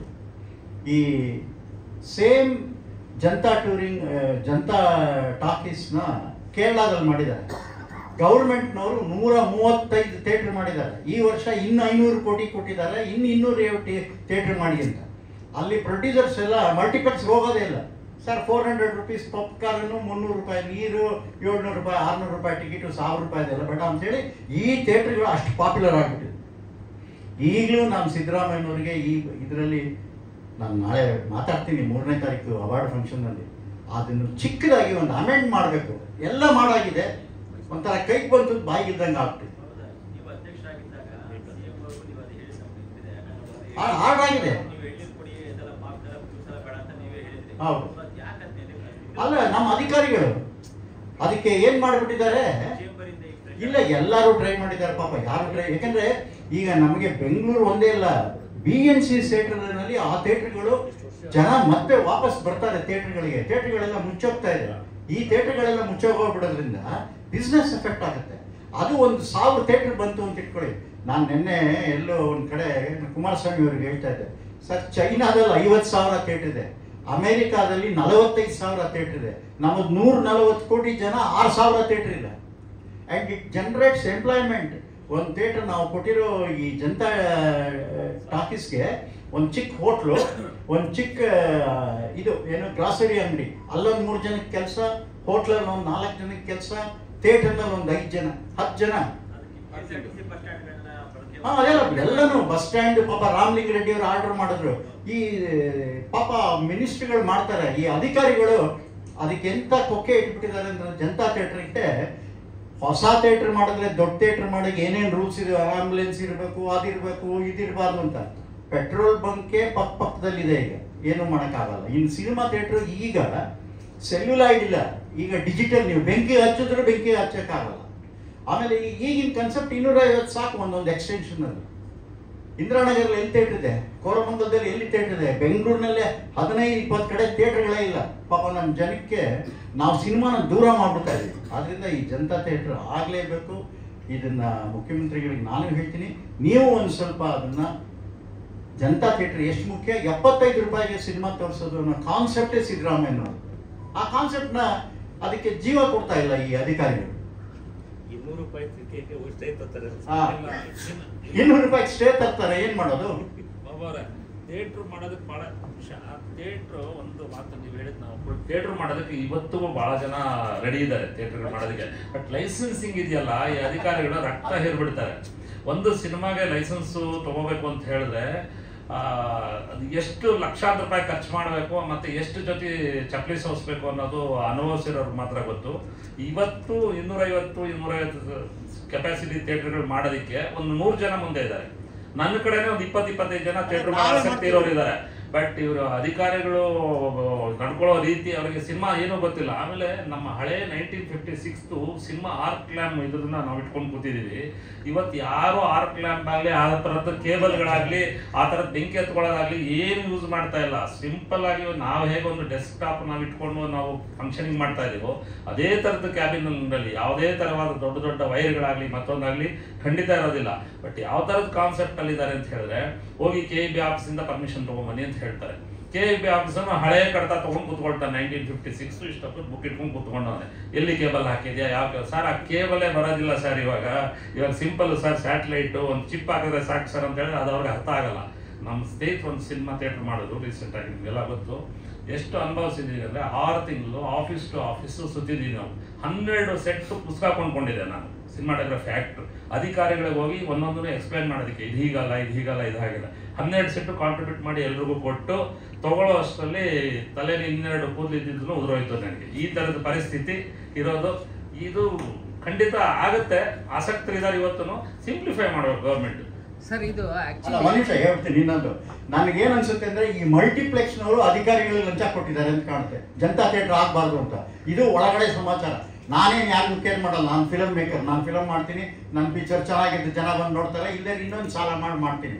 ಬಟ್ ಈ ಅಧಿಕಾರಿಗಳಿದಾರಲ್ಲ, ಇವರೇ ಮಲ್ಟಿಪ್ಲೆಕ್ಸ್ ಜೊತೆ ಸೇರ್ಕೊಂಡು ಮಾಡಿರೋದು. ಈ 200 ರೂಪಾಯಿದು ಸ್ಟೇ ತಂದಿರೋದುವೇ ಇಂಡೈರೆಕ್ಟ್ ಆಗಿ. ಹಿಂದೆ 5 ವರ್ಷದಿಂದ ಇದೇ ಸ್ಟೇ ಕೊಡಿಸಿದವರು ಸಂಸ್ಕೃತಿ ಇಲಾಖೆಗೆ ಆರ್ಡರ್ ಮಾಡಿಸ್ಬಿಟ್ಟು ಸ್ಟೇ ಕೊಡಿಸ್ಬಿಟ್ರು. ಸೊ ಇಲ್ಲಿ ಏನೋ ಒಂದು ನಡೀತಾ ಇದೆ, ಅದು ಮುಖ್ಯಮಂತ್ರಿಗಳ ಕಿವಿಗೆ ಬಿದ್ದಿಲ್ಲ. ನಾನು 2 ಸಾರಿ ಟ್ರೈ ಮಾಡಿದ್ದೀನಿ. ಈಗಲೂ ಕೂಡ ನಾನು ಮೈಸೂರಲ್ಲಿ ಅದನ್ನ ಅವ್ರಿಗೆ ಪ್ರಸ್ತಾಪ ಮಾಡಿ, ಸ್ವಲ್ಪ ನೀವು ಬರೀರಿ, ಯಾತಕ್ಕೆ ಜನತಾ ಥಿಯೇಟರ್ ಆಗೋದಿಲ್ಲ, ಆಮೇಲೆ ಯಾತಕ್ಕೆ ಅದನ್ನ ಅಷ್ಟು ಗಟ್ಟಿ ಮಾಡಿಕೊಂಡು ಇಟ್ಕೊಂಡಿದ್ದಾರೆ, ರೂಲ್ಸ್ನ ಸಿಂಪ್ಲಿಫೈ ಮಾಡಬೇಕು. ಆಂಬುಲೆನ್ಸ್ ಬರಬೇಕು, ಪಾರ್ಕಿಂಗ್, ಈಗೆಲ್ಲ ಪಾರ್ಕಿಂಗ್ ಏನಿಲ್ಲ, ಅಷ್ಟು ಜಾಗ ಬೇಕಾಗಿಲ್ಲ. ಇವಾಗ ಅಂಡರ್ಗ್ರೌಂಡಲ್ಲಿ ಮಾಡಿ 250 ಸೀಟಿಗೆ ಎಷ್ಟು ಬೇಕಾಗುತ್ತೆ, ಎಷ್ಟು ಜನ ಕಾರಲ್ಲಿ ಬರ್ತಾರೆ. ಅಂದರೆ ಅಧಿಕಾರಿಗಳಿಗೆ ಅದು ಏನಾಗಿದೆ, ಕನ್ನಡ ಚಿತ್ರರಂಗ ಬೆಳೆಯೋದು ಈ ಅಧಿಕಾರಿಗಳಿಗೆ ಇಷ್ಟ ಇಲ್ಲ ಅಂತ ಕಾಣುತ್ತೆ. ಅಲ್ಲೂ ತಗೊಳ್ಳಿ, ಈಗ ಫಿಲ್ಮ್ ಸಿಟಿ 1975 ಇಸ್ವಿಯಿಂದ ದೇವರಾಜ ಅರಸ್ ಕಾಲದಿಂದ ಇವತ್ತವರೆಗೂ ಒಂದು ಫಿಲ್ಮ್ ಸಿಟಿ ಆಗಿಲ್ಲ. ಎಲ್ಲ ರಾಜ್ಯದಲ್ಲಿ ಫಿಲ್ಮ್ ಸಿಟಿ ಆಗ್ತಾ ಇದೆ. 1,000 ಎಕರೆದಲ್ಲಿ UP ಮಾಡ್ತಾ ಇದ್ದಾರೆ, ಕಾಶ್ಮೀರಲ್ಲಿ 700 ಎಕರೆಯಲ್ಲಿ ಮಾಡ್ತಾ ಇದ್ದಾರೆ, ಮಧ್ಯಪ್ರದೇಶದಲ್ಲಿ 500 ಎಕರೆಯಲ್ಲಿ ಮಾಡ್ತಾ ಇದ್ದಾರೆ, ಕೇರಳದಲ್ಲಿ ಆಲ್ರೆಡಿ ಮಾಡ್ತಿದ್ದಾರೆ, ಆಂಧ್ರದಲ್ಲಂತೂ ಕೇಳಲೇಬೇಡಿ ಅಷ್ಟೊಂದಿದೆ. ತಮಿಳುನಾಡಲ್ಲಿ ದೊಡ್ಡ ಫಿಲ್ಮ್ ಸಿಟಿ ಮಾಡ್ತಾ ಇದ್ದಾರೆ. ನಾನು ನಿನ್ನೆ ಸುಹಾಸಿನಿ ಹೇಳಿದ್ರು, ನಿಮಗೆಲ್ಲ ಸಬ್ಸಿಡಿ, ಶೂಟಿಂಗ್ ಗೀಟಿಂಗ್ ಎಲ್ಲ ಇವ್ರು ಕರೆಕ್ಟಾಗಿ ಮಾಡಲಿಲ್ಲ ಅಂತ ಹೇಳಿದ್ರೆ ನಮ್ಗೇನಂತೆ, ನಾವು ರೈಲ್ವೆ ಸ್ಟೇಷನ್ ಕೂಲಿ ಮಾಡೋರು, ಯಾವ ರೈಲ್ವೆ ಸ್ಟೇಷನ್ ಟ್ರಂಕ್ ಸಿಗುತ್ತೋ ಎತ್ಕೊಂಡು ಹೋಗ್ತಿರ್ತೀವಿ, ಅಲ್ಲಿಗೆ ಹೋಗ್ತೀವಿ 5 ಕೋಟಿ ಸಬ್ಸಿಡಿ ಕೊಟ್ಟರೆ. ಇದು ಹೀಗೆ ಮಾಡಿದ್ರೆ ಕನ್ನಡ ಚಿತ್ರರಂಗ ಇಲ್ಲಿಂದ ಹೊರಟೋಗುತ್ತೆ. ಕನ್ನಡ ಆಮೇಲೆ ಮಹಾರಾಷ್ಟ್ರದಲ್ಲಿ 4 ಫಿಲ್ಮ್ ಸಿಟಿ ಇದೆ. ಕೊಲ್ಲಾಪುರ, ಬಿಕಾಸ್ ಫಿಲಮ್ ಇಂಡಸ್ಟ್ರಿ ಅಲ್ಲಿ ಸ್ಟಾರ್ಟ್ ಆಯ್ತು ಅಂತ 150 ಎಕರೆಯಲ್ಲಿ ಅಲ್ಲಿ ಮಾಡಿದ್ದಾರೆ, ಪೂನಾದಲ್ಲಿ ಮಾಡಿದ್ದಾರೆ, ಬಾಂಬೆಲಂತೂ 1000 ಎಕರೆನಲ್ಲಿ ಬಿಗ್ಗೆಸ್ಟ್ ಫಿಲಮ್ ಸಿಟಿ ಮಾಡಿದ್ದಾರೆ. ನಮ್ಮ ದುರಾದೃಷ್ಟಕ್ಕೆ ಅದು ಏನು ಶಾಪನ ಗೊತ್ತಿಲ್ಲ, ಕನ್ನಡ ಚಿತ್ರರಂಗಕ್ಕೆ ಒಂದು ಫಿಲಮ್ ಸಿಟಿ ಅಂದ ತಕ್ಷಣ ಅದು ಮುಚ್ಚೋಗುತ್ತೆ. ಈಗಲೂ ಹಂಗೇನೆ, ಏನಾದರೂ ಡಿಲೇ ಆದರೆ ಅದೇ ಮೈಸೂರದೇ 150 ಎಕರೆ ಕೊಟ್ಟಿದ್ದಾರೆ, ಸಿದ್ದರಾಮಯ್ಯನವರು ಇರೋವರೆಗಿದ್ದ ಆದ್ರೆ ಮಾತ್ರ ಅದು ಆ ಫಿಲಮ್ ಸಿಟಿ ಇಲ್ದ ಬರೆದಿಟ್ಕೊಳ್ಳಿ ಆ ಫಿಲಮ್ ಸಿಟಿ ಆಗೋದಿಲ್ಲ. ಅವ್ರು ಇರೋವ್ರಿಗೆ ಅಷ್ಟೇ. ಅವರೊಬ್ಬರಿಗೆ ಸ್ವಲ್ಪ ಸಿನಿಮಾ ಬಗ್ಗೆ ಭಾಳ ಕಾಳಜಿ ಇದೆ, ಅವ್ರಿಗೆ ಭಾಳ ಸಿನಿಮಾ ಬಗ್ಗೆ ಒಂದು ಕನಿಕರ. ಯಾವಾಗ ನೋಡಿದ್ರು ಏನರಪ್ಪ ಬರೀ ಸಾಲ ಮಾಡ್ಕೊಂಡೇ ಇರ್ತೀರಾ ಅಂತ ಹೇಳಿ ಅವರು ತುಂಬ ಕನ್ಸಿಡರೇಷನ್ಸ್ ಕೊಡ್ತಾರೆ. ಆದರೆ ಈ ಅಧಿಕಾರಿಗಳು ಅದನ್ನ ತಡೆ ಹಿಡಿತಾ ಇದ್ದಾರೆ. ನಾನು ಡೈರೆಕ್ಟ್ ಗಂಟಾಘೋಷವಾಗಿ ಹೇಳ್ತೀನಿ, ಯಾಕೆ ಜನತಾ ಥಿಯೇಟರ್ನ ಈಗ ಪಾಲಿಸಿ ಮಾಡಿ 5 ವರ್ಷ ಆಯಿತು, ಯಾತಕ್ಕೆ ಥಿಯೇಟರ್ ಬರ್ತಾ ಇಲ್ಲ, ಏನು ಪ್ರಾಬ್ಲಮ್ ಅಂತ ಅಧಿಕಾರಿಗಳು ನೋಡೋದೋ ಇಲ್ವೋ? ಚೀಫ್ ಸೆಕ್ರೆಟರಿವರೆಗೂ ಹೋಗ್ಬೇಕಿದ್ರು. ಚೀಫ್ ಸೆಕ್ರೆಟರಿ ನೋಡಬೇಕು, ಯಾತಕ್ಕೆ ಬರ್ತಾ ಇಲ್ಲ ಥಿಯೇಟರ್ಗಳು, 50 ಲಕ್ಷ ಸಬ್ಸಿಡಿ ಕೊಡ್ತಾ ಇದ್ವಿ ನಾವು ಅಂತ ನೋಡೋದಿಲ್ಲ. ಅವ್ರಿಗೆ ಯಾರಿಗೂ ಕನ್ನಡದ ಮೇಲೆ ಇಂಟ್ರೆಸ್ಟೇ ಇಲ್ಲ. ಬಿಕಾಸ್ ಎಲ್ಲರೂ ಅಧಿಕಾರಿಗಳು ಇರೋರು ಹೊರಗಡೆಯವರು. ಪಾಪ ಕನ್ನಡದವ್ರು ಇದ್ರೆ ಏನಾದರೂ ಮಾಡ್ತಾರೆ, ಇವರು ಯಾರು ಏನೂ ಮಾಡೋದಿಲ್ಲ. ಏನಾದರೂ ಮಾಡಿ ಕನ್ನಡ ಚಿತ್ರರಂಗ ಮುಚ್ಚೋಗ್ಬೇಕು ಅಷ್ಟೇ. ಪರಭಾಷಾ ಚಿತ್ರ ಬೆಳೆಯೋಕ್ಕೆ ಕೇಳಿ ಅವ್ರಿಗೆ ಏನು ಬೇಕಾದ್ರೂ ಮಾಡಿಕೊಡ್ತಾರೆ. ಆದ್ದರಿಂದ ಈ ಫಿಲಮ್ ಸಿಟಿನೂ ಅಷ್ಟೇ, ಸಿದ್ದರಾಮಯ್ಯನವ್ರು ಇರೋ ಒಳಗಡೆ ಆದರೆ ಸರಿ, ಇಲ್ಲದ್ರೆ ಖಂಡಿತ ಈ ಫಿಲಮ್ ಸಿಟಿ ಕನಸು ಅಷ್ಟೇ ಇಟ್ಕೊಂಡ್ಬಿಡಿ. ನಾವು ಅಷ್ಟೇ ಎಲ್ಲಾದರೂ ಮಹಾರಾಷ್ಟ್ರನೋ ತಮಿಳ್ನಾಡು ಎಲ್ಲ ಮಾಡ್ತಾ ಇದ್ದಾರೆ, ಅಲ್ಲೂ 50 ಲಕ್ಷ 75 ಲಕ್ಷ ಸಬ್ಸಿಡಿ ಕೊಡ್ತಾರೆ. ನಾವು ಹೋಗ್ತೀವಿ, ನಮ್ಗೇನು ಸಿನಿಮಾ ಮಾಡೋದಕ್ಕೆ ಜೀವನ ನಡಿಬೇಕು. ಇಂಡಿಯಾ ದೇಶ ತಾನೇ, ಯಾವ ಭಾಷೆ ಆದರೆ ಏನಂತೆ, ಕನ್ನಡದ ಎಷ್ಟು ದಿವಸ ಅಂತ ನಾವು ಈ ಕಷ್ಟನ ಅನುಭವಿಸ್ಕೊಂಡಿರೋದು. ಸರ್, ಈಗ ಸರ್ಕಾರಿ ಶಾಲೆಗಳು ಮುಚ್ತಾ ಇರೋದು ಎಲ್ಲ ರಾಜಕಾರಣಿಗಳು ಸ್ಕೂಲ್ ಕಾಲೇಜುಗಳಿದ್ದಾವೆ. ಈಗ ಎಲ್ಲ ರಾಜಕಾರಣಿಗಳದ್ದು ಮಾಲು ಮಲ್ಟಿಪ್ಲೆಕ್ಸ್ ಇದ್ದಾರೆ. ಇನ್ನು ಎಲ್ಲಿನ ಜನತಾ ಥಿಯೇಟರ್ ಬರಕ್ಬಿಡ್ತಾರೆ. ಅಲ್ಲ, ಯಾತಕ್ಕೆ ಇದೆಯಲ್ಲ ಪಾಲಿಸಿ, ನಾವೇನು ಹೊಸದಾಗಿ ಮಾಡಬೇಡಿ ಅಂತಿಲ್ಲ. ಔಟ್ಲೆಟ್ ತೊಂದರೆ ಆಗುತ್ತಲ್ಲ, ಇದೆಲ್ಲ ಮಾಡ್ಬಿಟ್ರೆ ಅದಕ್ಕೆ ನಾವು ಈ ಹೋರಾಟ ಮಾಡ್ಬೇಕಷ್ಟೇ. ಈಗ ಅದಕ್ಕೆ ಇದನ್ನ ನಾನು ಇವತ್ತು ಎತ್ತಿರೋದು, ಎತ್ಕೋಬೇಕೀಗ ಅಂತ. ಸರ್, ಇದು ಇಂಡಸ್ಟ್ರಿ ರೆಪ್ರೆಸೆಂಟೇಷನ್ ಒಂದು ದೊಡ್ಡ ಮಟ್ಟದಲ್ಲಿ ಆಗ್ತಾ ಇಲ್ಲ ಸರ್. ಅದು ಅವ್ರಿಗೆ ಗೊತ್ತಿಲ್ಲ, ಮಾರ್ಗದರ್ಶನ ಇಲ್ಲ, ಮನವರಿಕೆ ಆಗ್ತಾ ಇಲ್ಲ, ಏನೂ ಆಗ್ತಾ ಇಲ್ಲ ಸರ್. ಈ ಕಡೆಯಿಂದ ಸಿನಿಮಾ ಇಂಡಸ್ಟ್ರಿ ಇರೋರೆಲ್ಲ ಒಟ್ಟಾಗಿ ಹೋಗ್ಬೇಕು ಸರ್. ಯಾರು ಒಪ್ಕೋತೀನಿ ನಾನು. ಇದರಲ್ಲಿ ಪರ್ಸನಲ್ ಆಗಿ ಏನು ಇಟ್ಕೋಬಾರ್ದು, ಹೌದು, ಮಾಡ್ಲೇಬೇಕು ನಾವು. ಎಲ್ಲರೂ ಒಟ್ಟಿಗೆ ಹೋಗಿ ಒಂದು ರೆಪ್ರೆಸೆಂಟೇಷನ್ ಕೊಟ್ಟು ಹಿಂಗಿದೆ ಅಂತ ಹೇಳ್ಕೊಡ್ಬೇಕಲ್ಲ ಸರ್. ಅದು ಆಗ್ತಾ ಇಲ್ಲಲ್ಲ ಸರ್. ಅದನ್ನ ಏನ್ ಮಾಡ್ಬೇಕು ಸರ್? ಅದನ್ನ ನಾವು ಎಲ್ಲರೂ ಸೇರ್ಬೇಕು. ಚೇತನ್, ಮಾರ್ಗಗಳೇ 3-4 ಆಗ್ಬಿಟ್ಟಿದಾವ, ಲೀಡರ್ ಇಲ್ಲ, ಲೀಡರೇ ಇಲ್ಲ, ಮಾರ್ಗದರ್ಶನ ಸಿಗುತ್ತೆ. ನಮಗೆ ಇದ್ದಿದ್ದು ರಾಜ್ಕುಮಾರ್. ನಾನು ರಾಜ್ಕುಮಾರ್ ಜೊತೆ 5 ಹೋರಾಟ ಮಾಡಿದ್ವಿ. 5 ಹೋರಾಟ, 7 ವಾರದಾಗ್ಲಿ ರಾಜ್ಕುಮಾರ್ ಇದ್ರು. ಬೆಳಿಗ್ಗೆ ನಾವು ಹೋಗ್ತಾ ಇದ್ವಿ, ರಾಜ್ಕುಮಾರ್ ನನ್ನ ಸಾಯಂಕಾಲ ಬರಕ್ಕೆ ಹೇಳೋದು. ಅವರೊಬ್ಬರೇ ಕೂತ್ಕೊಂಡು ನನ್ನ ಜೊತೆ ಮಾತಾಡಿ ಬೆಳಿಗ್ಗೆ ಪಾರ್ಟಿ ಅನೌನ್ಸ್ ಮಾಡು, ನಾನು ಬರ್ತಾ ಇದ್ದೀನಿ ಕೆಂಪೇಗೌಡ ರೋಡ್ಗೆ ಅಂತ. ಇವತ್ತು ನಮ್ಮ ಹೀರೋಗಳಿಗೆ ಕೆಲವರಿಗೆ ಏನಾಗಿದೆ, ಎಲ್ಲಿ ಪ್ಯಾನ್ ಇಂಡಿಯಾಗೆ ನಮಗೆ ತೊಂದರೆ ಆಗ್ಬಿಡುತ್ತೆ ಅಂತ ಅವ್ರು ಯಾವ ಹೋರಾಟಕ್ಕೂ ಬರ್ತಾರೆ.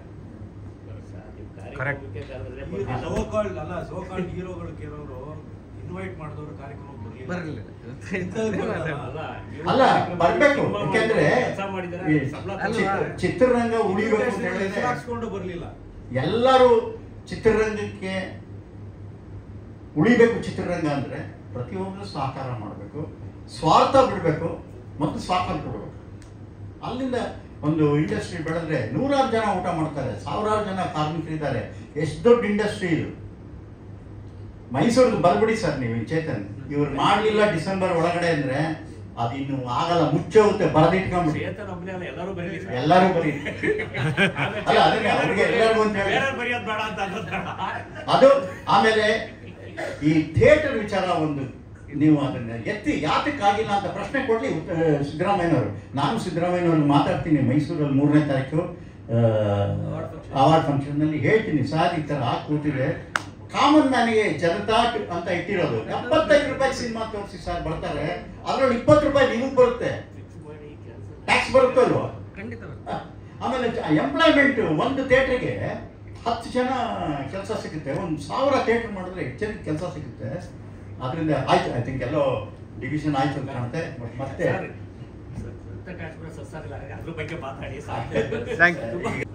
ವೇದಿಕೆ ಮೇಲೆ ಇರುವ ಎಲ್ಲ ಗಣ್ಯರೇ ಹಾಗೂ ನನ್ನ ಪತ್ರಿಕಾ ಮಾಧ್ಯಮ ಮಿತ್ರರೇ, ನಾನೊಂದು 2 ಮಾತಾಡಬೇಕಂತ ನಾನೇ ಸರ್ ಅಂತ ಕೇಳೋದು.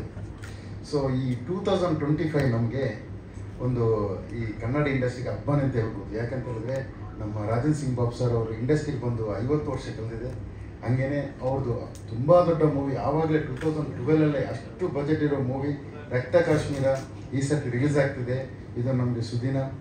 ಹಾಗೇನೆ ನನ್ನ ಕಂಬಳ ಫಿಲ್ಮು ತುಂಬ ದೊಡ್ಡ ಫಿಲ್ಮು. ಶೂಟಿಂಗ್ ಆಗುವಾಗ ನಾನು ಕೂಡ ಸ್ಪಾಟಲ್ಲಿದ್ದೆ. ಒಂದು 6 ರಿಂದ 8 ತಿಂಗಳು 10 ತಿಂಗಳು ಶೂಟಿಂಗ್ ಆಗಿದೆ. ಅಂಥ ಮಂಗಳೂರಿನ ರಣ ಬಿಸಿಲು, ಮಂಗಳೂರು ಬಿಸಿಲು ಏನಂತ ಗೊತ್ತು ನಿಮಗೆ. ಅಂಥ ಬಿಸಿಲಲ್ಲೂ ಕೂಡ ಸಾರ್ ಯಾವಾಗಲೂ ಅಷ್ಟೇ 8 ಗಂಟೆಗೆ ಸೆಟ್ಟಲ್ಲಿ ರೆಡಿ. ನಾನು ನೋಡಿರೋ ಎಕ್ಸ್ಪೀರಿಯನ್ಸ್ ಹೇಳ್ತಾ ಇರೋದು, ನಾನು ಅವ್ರ ಮುಂದೆ ಮಾತಾಡೋಷ್ಟು ದೊಡ್ಡ ವ್ಯಕ್ತಿ ಅಲ್ಲ, ಆದರೂ ನನ್ನ ಎಕ್ಸ್ಪೀರಿಯನ್ಸ್ ಹೇಳ್ತಾ ಇರೋದು. ಅಂಥ ರಣ ಬಿಸಿಲಿನಲ್ಲಿ ಮಂಗಳೂರು ಬಿಸಿಲು 8 ಗಂಟೆ ಸೆಟ್ಟಲ್ಲಿ ಬರ್ತಾ ಇದ್ರು. ಸಾಯಂಕಾಲ 6 ಗಂಟೆ ಆದ್ರೂ ನಮಗೆ ಸ್ವಲ್ಪ ಇದಾಗುತ್ತೆ, ಟಯರ್ಡ್ ಆಗುತ್ತೆ ಹೊರತು ಅವ್ರಿಗೆ ಯಾವತ್ತೂ ಆಗಿಲ್ಲ. ಆ ಸ್ಫೂರ್ತಿ ನಮ್ಗೆಲ್ರಿಗೊಂದು ಅವ್ರದ್ದು ಆ ಒಂದು ಇದು. ಸೆಕೆಂಡ್ ಬಂದ್ಬಿಟ್ಟು ಅದು ಕೂಡ ನಾವು ಮಾಡಿರೋದು ಕೋಣಗಳ ಜೊತೆ ಫಿಲ್ಮು. ಆ್ಯಕ್ಷನ್ ಅಂತ ಅದು ಕೂಡ ನಮ್ಮ ಕಂಬಳದ ಕೋಣಗಳು ಹೆಂಗಿರುತ್ತೆ ಅಂತ ಬೇರೆ ಥರ ಎಲ್ಲ ತುಂಬ ಸಿಟ್ಟಲ್ಲಿರುತ್ತೆ. ಅಂಥದ್ದನ್ನ ಪಳಗಿಸಿ ಅಂಥದ್ದನ್ನ ಆ್ಯಕ್ಷನ್ ಕಟ್ ಮಾಡಿದಂಥ ಒಬ್ಬರೇ ಅಂತ ಹೇಳಿದ್ರೆ ಅದು ರಾಜನ್ ಸಿಂಗ್ ಬಾಬು ಸರ್ ಮಾತ್ರ. ಹಂಗೇನೆ ನಮ್ಮ ಆದಿ ಸರ್, ಅಷ್ಟು ದೊಡ್ಡ ಸ್ಟಾರ್. ನಾನು ಫಸ್ಟ್ ಟೈಮ್ ಅವ್ರ ಜೊತೆ ಕೆಲಸ ಮಾಡ್ತಾ ಇರೋದು. ಅವರು ಕೂಡ ಅಷ್ಟೇ ಎಷ್ಟು ಒಂದು ಡೌನ್ ಟು ಅರ್ತ್ ಮನುಷ್ಯ ಅಂತ ಹೇಳಿದ್ರೆ ನನಗೆ ತುಂಬ ಖುಷಿಯಾಗಿದೆ. ಮತ್ತು ಈ ಸರ್ತಿ 50ನೇ ವರ್ಷದ ಪ್ರೋಗ್ರಾಮ್ ಮಾಡಿದ್ದಾರೆ ನಮ್ಮ ಕೃಷ್ಣೇಗೌಡ ಅವರು. ಯಾರು ಮಾಡದ ಒಂದು ಸಾಧನೆ ಅವ್ರು ಮಾಡಿದ್ದಾರೆ. ಅವರು ಕೂಡ ಆ್ಯಕ್ಚುಲಿ ಮೊನ್ನೆ ನಾನು ಮಾತಾಡೋಕ್ಕಾಗಿಲ್ಲ, ಅವರು ಕೂಡ ಇದು. ಮತ್ತು ಸೆಕೆಂಡ್ ಬಂದು ರಕ್ತ ಕಾಶ್ಮೀರ ಬಗ್ಗೆ ಮಾತಾಡೋದಿದ್ರೆ ತುಂಬ ಚೆನ್ನಾಗಿದೆ ಮೂವಿ. ಇವರು ಆ ಟೈಮಲ್ಲಿ ಅಷ್ಟು ದೊಡ್ಡ ಆರ್ಟಿಸ್ಟ್ಗಳು ಮಾಡಿದ್ದಾರೆ ಅಂತ ಹೇಳಿದ್ರೆ ಈ ಫಿಲ್ಮ್ ಬಂದ ತಕ್ಷಣ ಗೊತ್ತಾಗಿದೆ ಅದ್ರದ್ದು ವ್ಯಾಲ್ಯೂ ಏನು, ಅದ್ರ ಕಂಟೆಂಟ್ ಏನು, ಅದು ಯಾವ ಥರ ಮಾಡಿದ್ದಾರೆ ಅಂತ. ಸೊ ನಾನು ಕರೆದು ಬಿಟ್ಟು ಮಾತಾಡೋದಕ್ಕೆ ಇದು ಮಾಡಿಕೊಟ್ಟು ನಿಮ್ಗೆ ಎಲ್ರಿಗೂ ಧನ್ಯವಾದಗಳು. Thank you sir. Thank you.